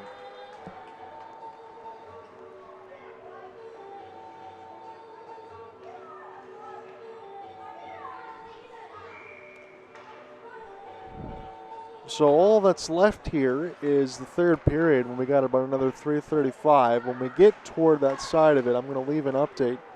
As Kieran Carlisle off the lift, he had his hand in an air like he thought he was going to score. I thought he was going to be able to put that one over to the right side of the mesh, but this stays with McComas. Keeps it on side off his skate. There's a pass that gets centered. It's going to bounce right back to him. There's so many foot soldiers out in front of the net right now as the Sharks now leave for Justin McComas. Ochiki put this one across the boards here and start again. Polosha now for Kieran Carlisle. Crisscross pass in toward the left side as this is in tight. And an opportunity again gets finished off by the Sharks as Graham Payne was probably thinking about everything else that he could do other than stop the puck because that wasn't going to happen. It sits at 12-4.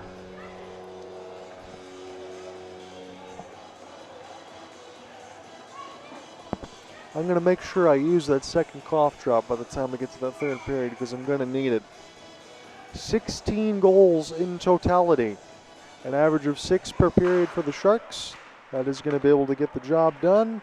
And they don't need any more, but considering everything else that happened in this period, I bet the Sharks will try to get some more.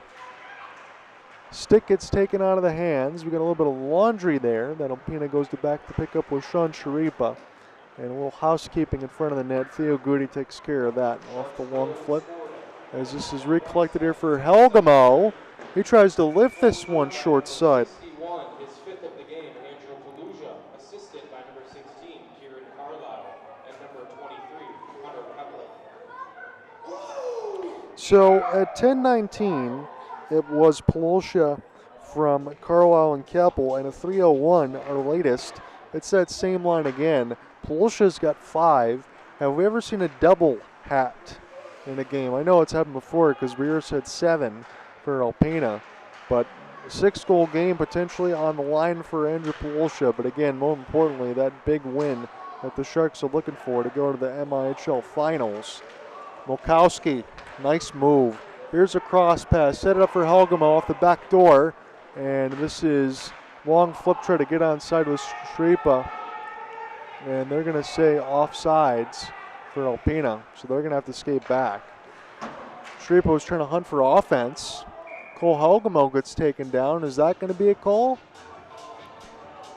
1:53 left to go in this second. Elijah Gibbons got his hand in the air saying, are we going to call anything today on the other side? Or is it just going to be for Alpena? That's, I think, his thought process up in the air. So it'll be a face-off opportunity for Jack Valtor.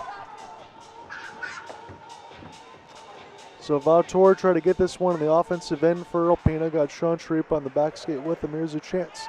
And alongside this gets knocked away as Nick Perry's shot gets saved by Gibbons. And here are the Sharks. Max Campbell now went off the rush. Bounces up off the hand-eye. Sharks with Papandrea, who's already found the goal sheet. Again, a lot of the Sharks have, but it's been a running tally. Chance off the backboards here. We'll bounce right to Payne.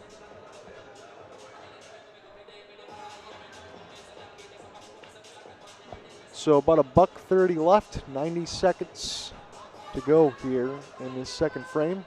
My name's John Ott, alongside the Go Live Sportscast. I appreciate you being with us here.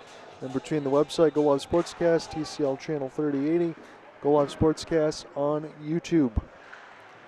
Well, there's a simulcast for all of us today and a big score line for Waterford. Papandrea will set this one in as Ruben Galong will watch toward the right side of the blue line. And now off the long flip, Papandrea is going to easily get there first as we're down to the final minute of the second. Settle back down alongside for Tom Myers. He'll bounce this one in off the glass, but this goes right to the Sharks, who snipe it immediately. This was a brutal giveaway alongside for Myers. And no problem there for Jared Siegel. And the coal bin, we already know that started, but that is where we are. So one of the games, let me say it as plain as day, Waterford dropped an 18 spot on Alpena in one of the final games they played at Lakeland Ice Arena in the regular season. And then Alpena did give up a 22 spot at Buffalo Wild Wings just about a week and a half ago. Goal scored at 52 seconds left in the second period. Unassisted goal scored by number 26, Jared Siegel.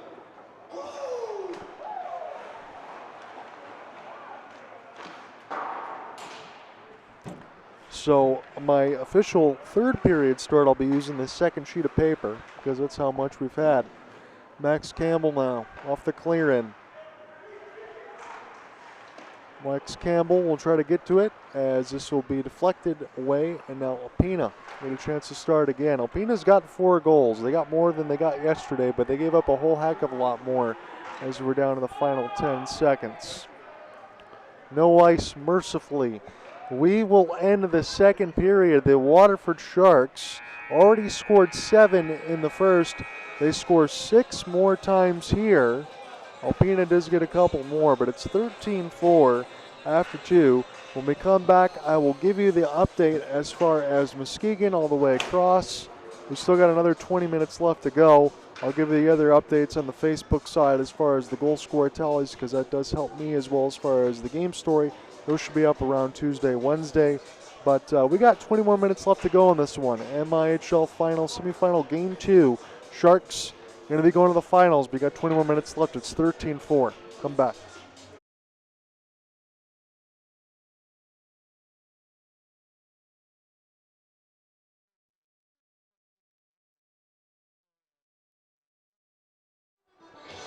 As far as what we will have in the third period, again, we have everything decided as far as the outcome.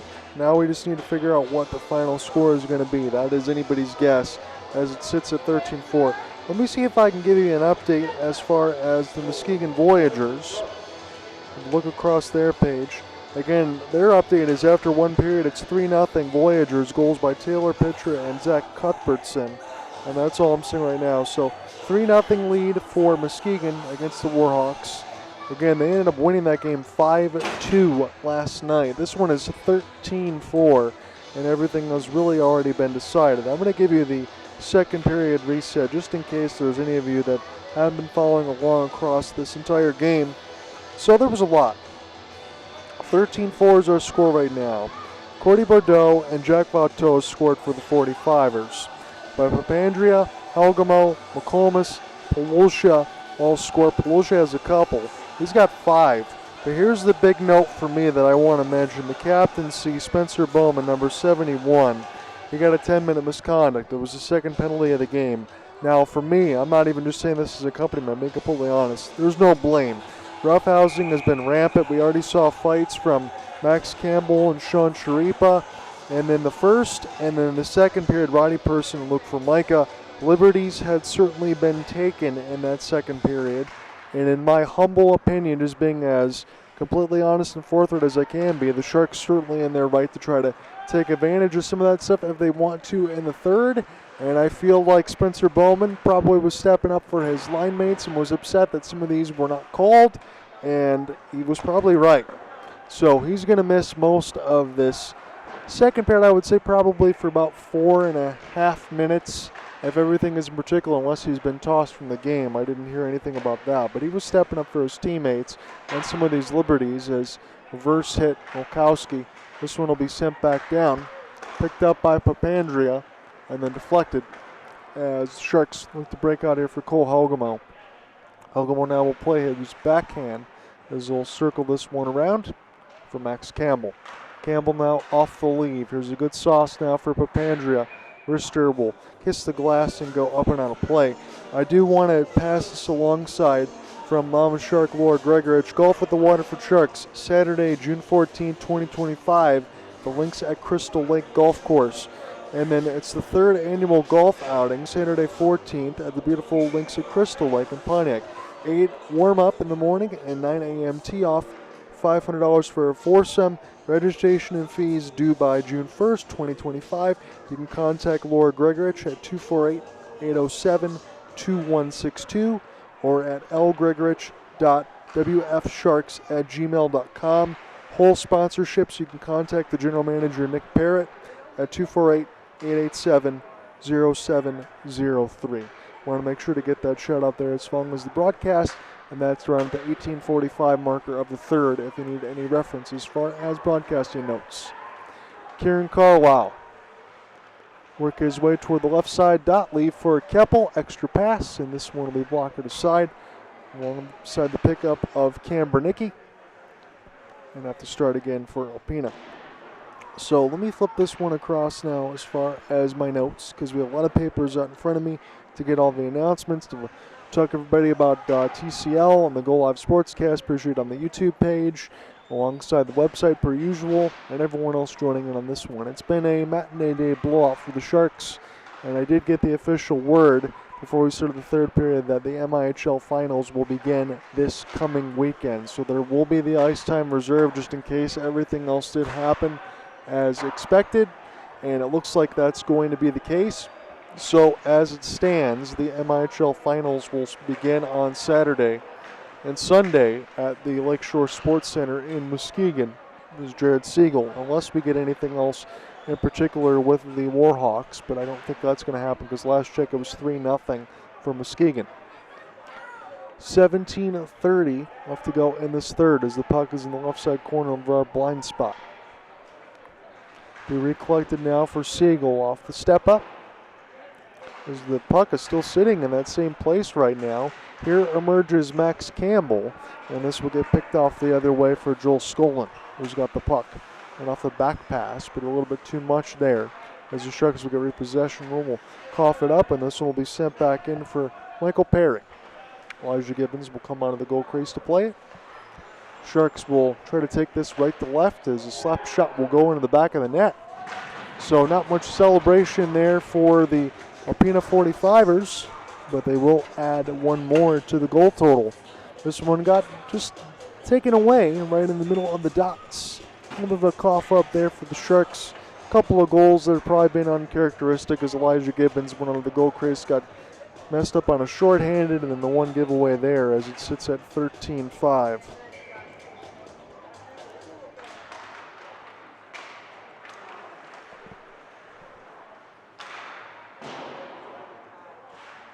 So that one was at 16:58. We'll get those official announcements to you in a moment.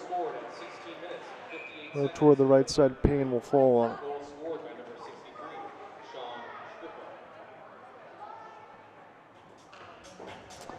So Sean Shrippa is going to get the primary. There's going to be no other assist to have at that one as it sits at 13-5.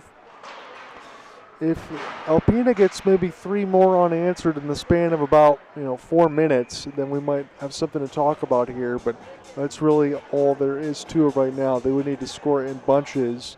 And if you're looking at sand in the hourglass as far as goal increments, probably got to be another goal in a minute and a half unanswered for the next 4 or 5 if we're going to have something to talk about. Jake Prober. Now for Cole Helgamo. That was beautifully done and off the skates. Here's a cross ice feed, and that one will hit the backboards. Just settle back down off the flip.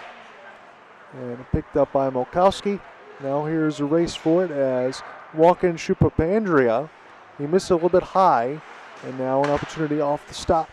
Here is Alpena trying to run some offense now with Perry. Plays this one off the embankment. It gets shoveled away, kept in off of a long clear. And now have to settle back down. Alpena is going to go ahead and try to give chase to this for Tom Myers. 15:50 left to go in this third. As the Sharks take this one from the point, it's Siegel. Now Zach Molkowski on his back skate. Wilkowski, a turnaround shot will get deflected. We'll start this one again alongside for Myers, try to get it out, but the Sharks do steal. Fake the slap pass and work in behind the net. There's a centering feed. This one gets picked off and a little bit too far there for Roddy Person as he tried to hunt for the breakaway. Just to McComas. Make a back pass. Everyone be careful that you don't want to run into Siegel there. That one might hurt. Just to McComas. Now on the right side wing. Gets around one man off the backhand. Lifts it. Misses it just high. Siegel now waiting on the backhand side just in case. But beautiful backhand defense here for the Sharks. Off the dispossess. That was good work for Justin McComas as he can go ahead and take a chains. Play goes the other way as Polusha was on double hat watch. That one misses high. And now Alpina try to escape the other way in the cream color with the black pants. Here's an opportunity. Bordeaux off the drop pass. And that feed goes a little bit high there off the glass from James Briers. Gibbons brushed into the corner. Rolling puck will go down the ice. Hand in the air says Payne, and that's what will get late icing there against the Sharks.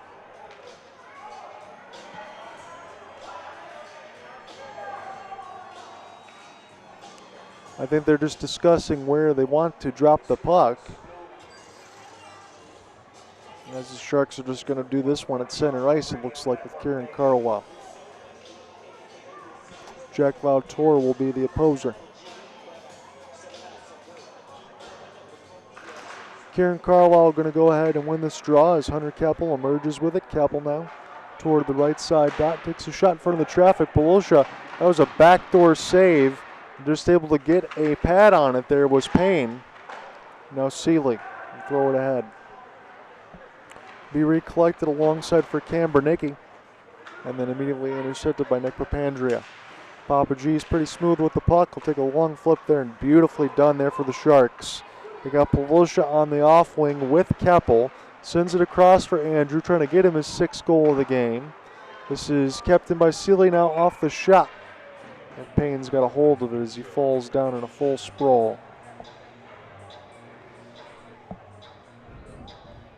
So not too much work to do here for the Waterford Sharks. All that's really left is to bleed that clock out. Pina still try to maybe get a couple more to the good. The bonus for them is they scored more than they did last night when it was an 8-3 game, but this one really not much closer. Never really felt that way. Joel Skolin now toward the right side. Gibbons. He will elect to hold in off the long reach.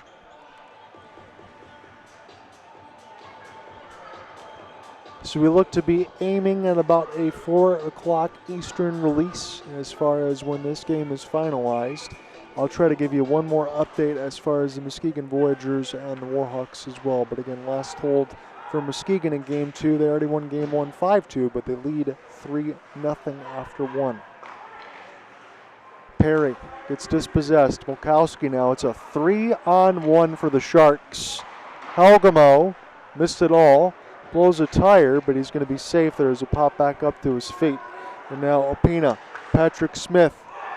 He scores right in off the rush. So a 3-on-1 for the Sharks does not materialize, but in the ensuing possession the other way, the Alpena 45ers get another goal.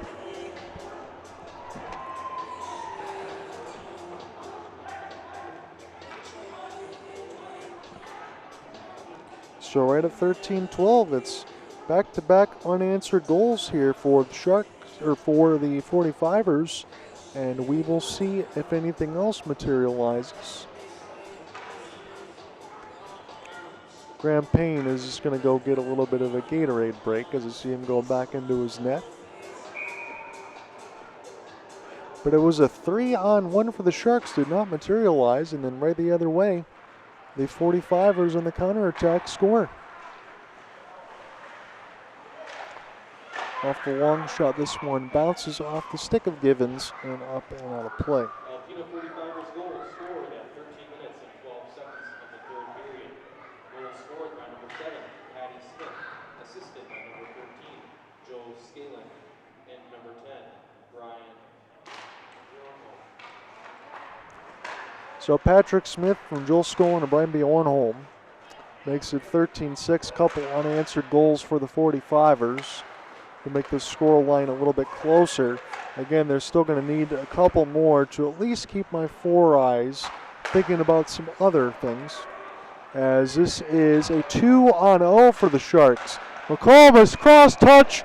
That is absolutely nasty, and finished off for Justin McComas. So again, for anything as close as Alpena just got, Justin McComas said about that. We'll make it 14-6.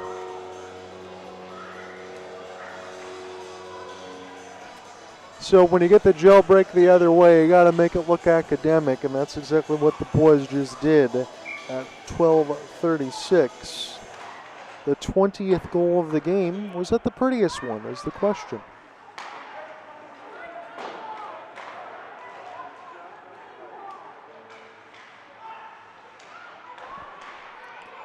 Waterford Sharks goal is scored at 12 minutes, 30 We're going to have another one here as well. Goal scored by number 91, Justin McComas, assisted by number 8, Max Campbell.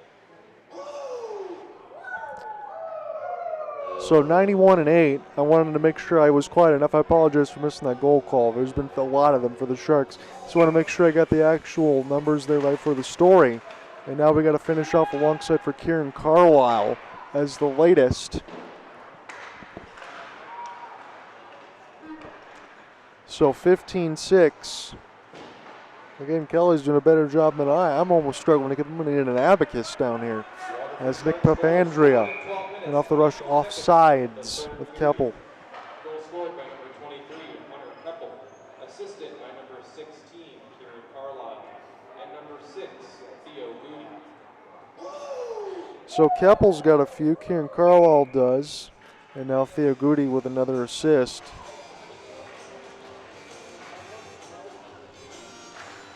If I need a third piece of paper, then we know everything is absolutely unprecedented at this point, but I would not be surprised if that is the case.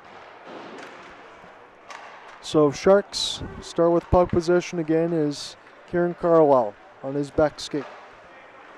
Look to get going again. This one bounces off of Brian Bjornholm and sent back down in the Sharks' end. Try to take this one from right to left. Here is Keppel. Fresh off just scoring a goal. Already got a couple. Loose out in front, a couple of bounces now. And Payne will hold on. So again, it was the statuesque between both goalies that we thought it could be. Again, you had Graham Payne as the starter in game one, Struble as the backup. Both goaltenders in 2 games play 60 minutes. They just split off in between periods as they're trying to get the Jaws thing going with the Sharks. So you can play that as many times as you wanted to. As long as I talk over it, it's not going to YouTube copyright. With 15 goals, it's already been overdue. Goes from right to left. And now an opportunity for Papandrea. He'll skate in. He's got a ton of speed. He'll leave off the outside here for Spencer Bowman. So again, off that 10-minute misconduct, he's going to get a chance to finish out the rest of this game. So it was through the middle of the third before he got a chance to check back in. I'm sure Spencer Bowman's probably going to get one. I'm going to call it.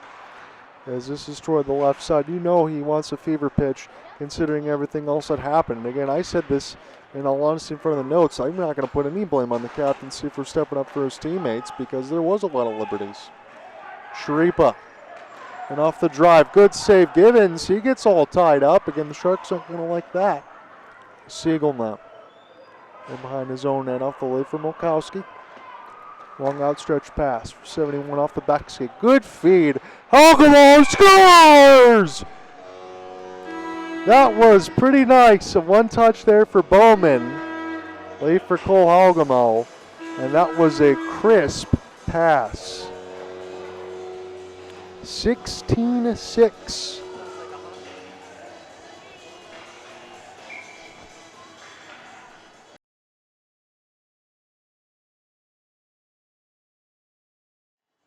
I really like those wonderful shots. At 10-22. Hogamo from Bowman. Again, that's my latest unless we get Milkowski. A secondary, which definitely could be. Here is a 2-on-2.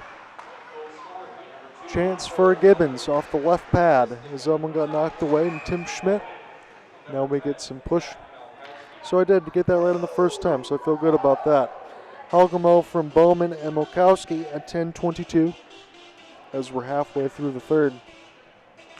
So here is what I'll aforemention and say this. 10 goals. This game's already decided. I would start the running clock right at 10 goals. That's usually where we get around the high school side of it. I know that's not where we are for the MIHL, but that is my aforementioned change to Mr. Scott Brand. We'll see what he thinks about it. As this will be recollected now near the right side boards. Jake Prober trying to get around some of that foot traffic as Perry canceled off near the right side boards. Couple of finish hit, braces for contact there. Tim Schmidt trying to pry the vulcanized rubber loose, but McComas, nice little dipsy doodle. And alongside Leaf for Rule. Here's McComas now. Lopez way in behind the net and off a Leaf. Start again for the Sharks. Try to go ahead and send this across the blue line, but it gets sent back. No problem there for Nick Papandrea. Off the stutter stop. Still continue to chip this one off the glass. Perry gets a pick off. And now the Sharks have numbers. Late arriving back there, he got Andrew Polosha in a bid for 6. That one just eludes it as he has to take a hit. Able to stay with the puck now alongside Max Campbell.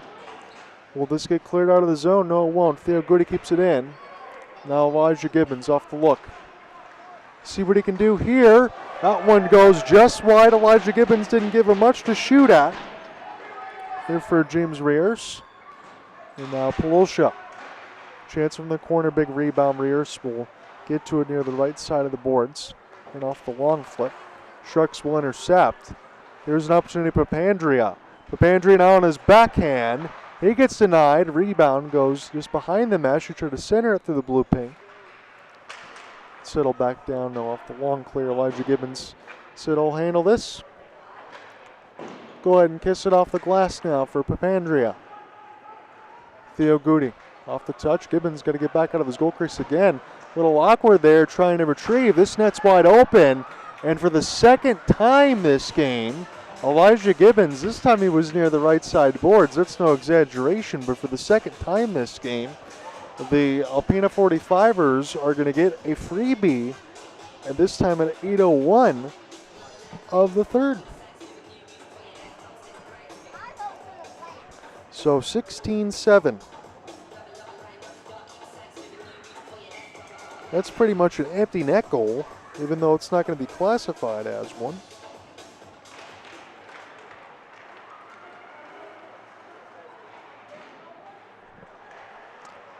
And usually when that happens, the Sharks come down the other way and almost score. They almost did there. Siegel now for Prober. This is one knocks off the glass there for Kieran Carlisle. Carlisle now trying to pick up off the backhand. Here's Carlisle off the feed.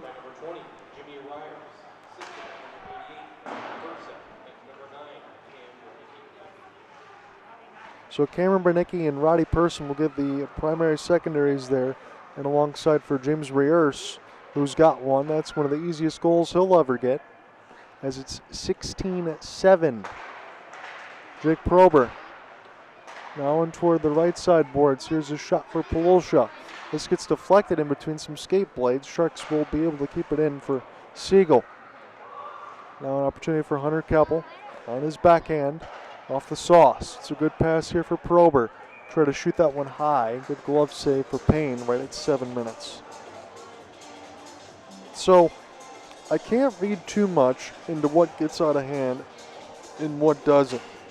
But what I will say, in a game like this, there's been 3 cough-ups by the Sharks.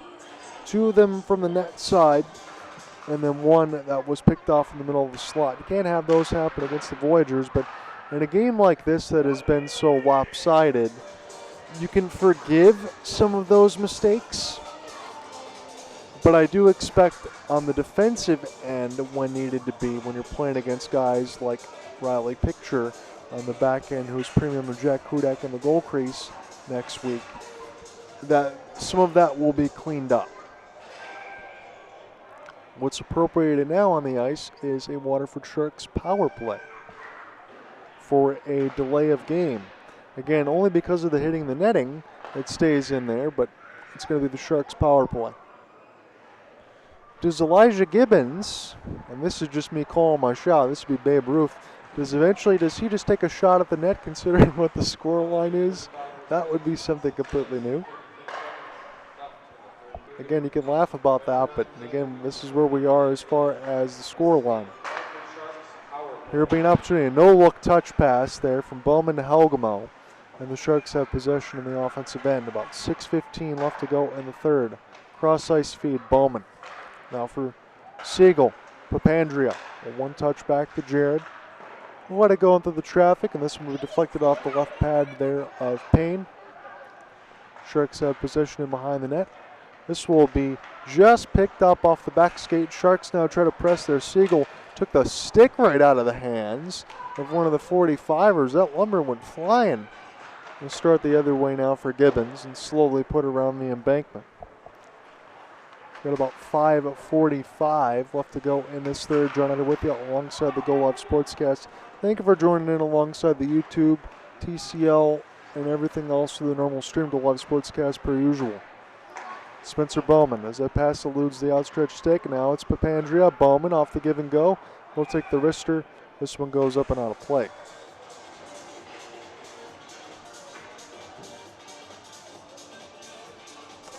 .33 seconds left to go in the man advantage. But it's got to be one thing that feels deflating. I know it's a playoff game now, but Alpena's had a game where they surrendered 22 against Waterford, 18, and now 16.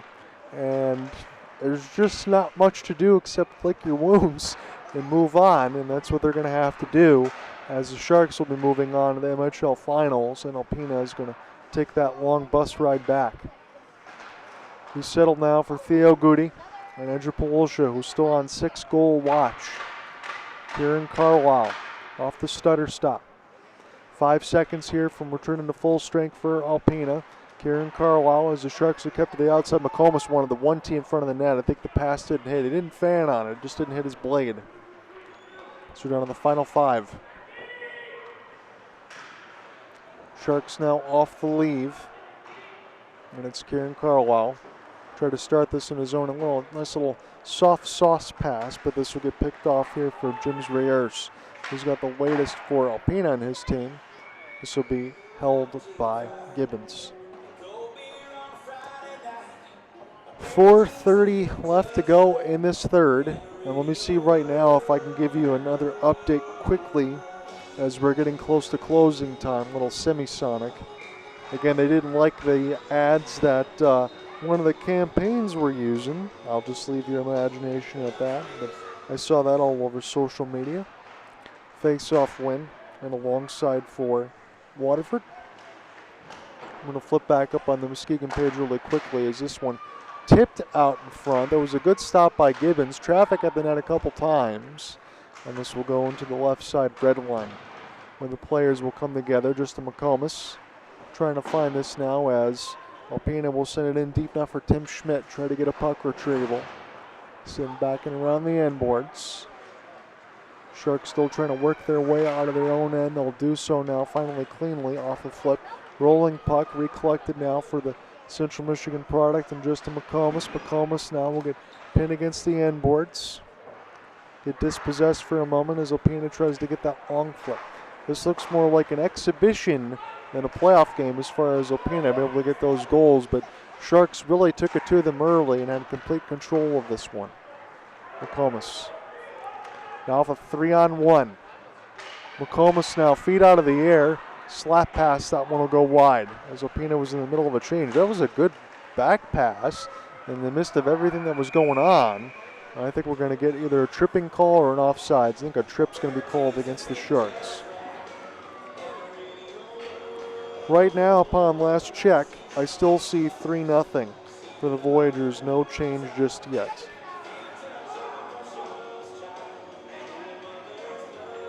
So that's all I got right now here for you still.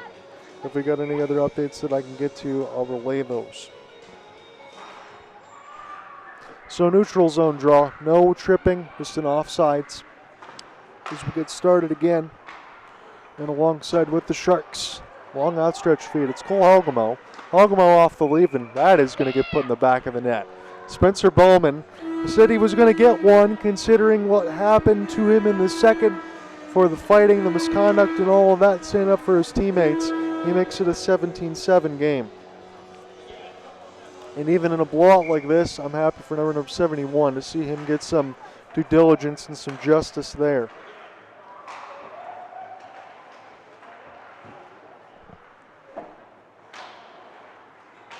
So right at about 3 minutes approximated. Spencer Bowman from Cole Hogemo, that's for sure. We'll see if we get a secondary assist. Spencer Bowman now is for Papandrea. Nick work his way behind the net of Payne. 17-7, and speaking of Payne, it's going to end pretty quickly here for Alpena. About 2:30 left to go in the third. There's been a lot of it. Little soft serve as this one bounces here for Zach Molkowski. In toward the left side red line. And Cole Hogemo will send this around the inboards for Spencer Bowman as that line continues to hum. Here's a centering feed. Molkowski almost put that into a yawning cage as it's gloved down to a knee there by Theo Goody. Goody can take his hand at a shot if he wants to, and be a glove save the other way. We're actually not. 18-7, my apologies. I thought that Payne might have got a piece of it. There might be a hole in the net. That's what the refs are checking on the other side to make sure that either there wasn't a hole or the moorings were not misplaced. But at Theo Goody's wrister, I think that eluded the glove hand of Payne, and it's now 18-7.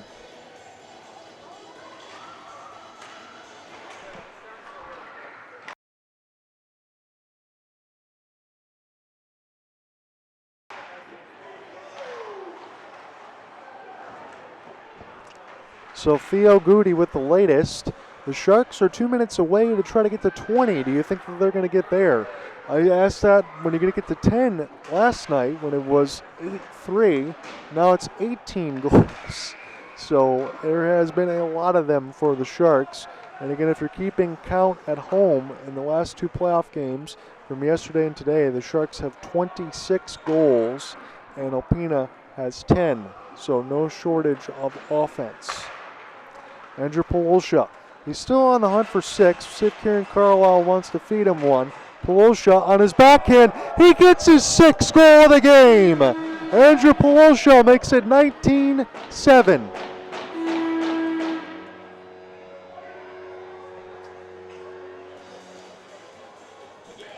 You knew the Sharks were going to hunt for that. And again, you're on a double hat trick watch. It's a special type of game. And Andrew Polosha has another one to count for it. He's got only one less than just to tie it here for Alpena.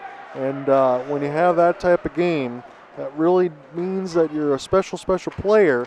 And I'm trying to keep this updated as far as the regular season. That's now 6 inside of the one yesterday. That would put Polosha, I believe, at about 41 goals. That is the correct number here. Nice little windmill move here for Alpena on the backhand, and that one will go just wide as we're down to the final 50 seconds. The Waterford Sharks are going to be moving on to the MIHL Finals, where they're likely going to play against the Muskegon Voyagers, already up 1-0 in their series. Again, last check was 3-0. I don't think that's going to change too much. Scoreline might get worse, but the result will hold. So I was officially told from Mama Shark that the MIHL Finals are going to begin this coming weekend. Saturday and Sunday, I will be on the tour of duty in Muskegon. The only question is how I'm going to be able to get down there, and alongside either Laura or the Go Live Sportscast, or if John Stonehouse is going to work part of that game. We haven't had a chance to see him this season. I want to be down there to do the broadcast and the write-up, just like we did last year, so that's my hope. So my plan is to be on standby for the weekend as the Sharks will make their journey to the MHL Finals, where they'll likely play the Muskegon Voyagers for a 3rd straight year. So a couple seasons ago, Muskegon Voyagers, in the hunt of their three-peat, got their banner as they beat the Waterford Sharks.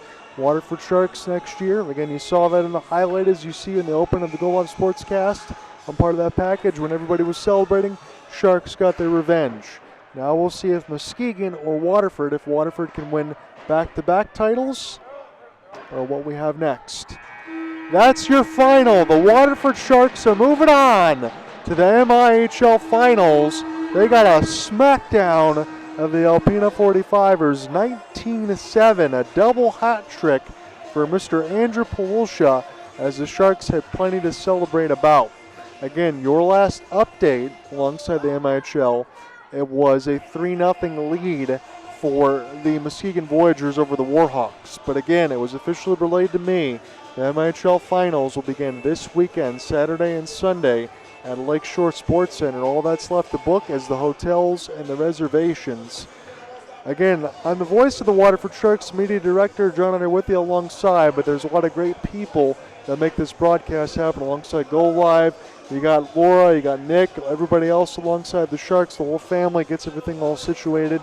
I'm just pleased to be able to do some of these broadcasts, but my hope is either alongside Go Live or with John Stonehouse, if he makes his way from the Wheel TV YouTube side, if we can figure out everything a way to get it settled before that, Thursday, Friday into the Saturday, Sunday game, then we'll get it squared away. I'll try to keep it, let you know on social media.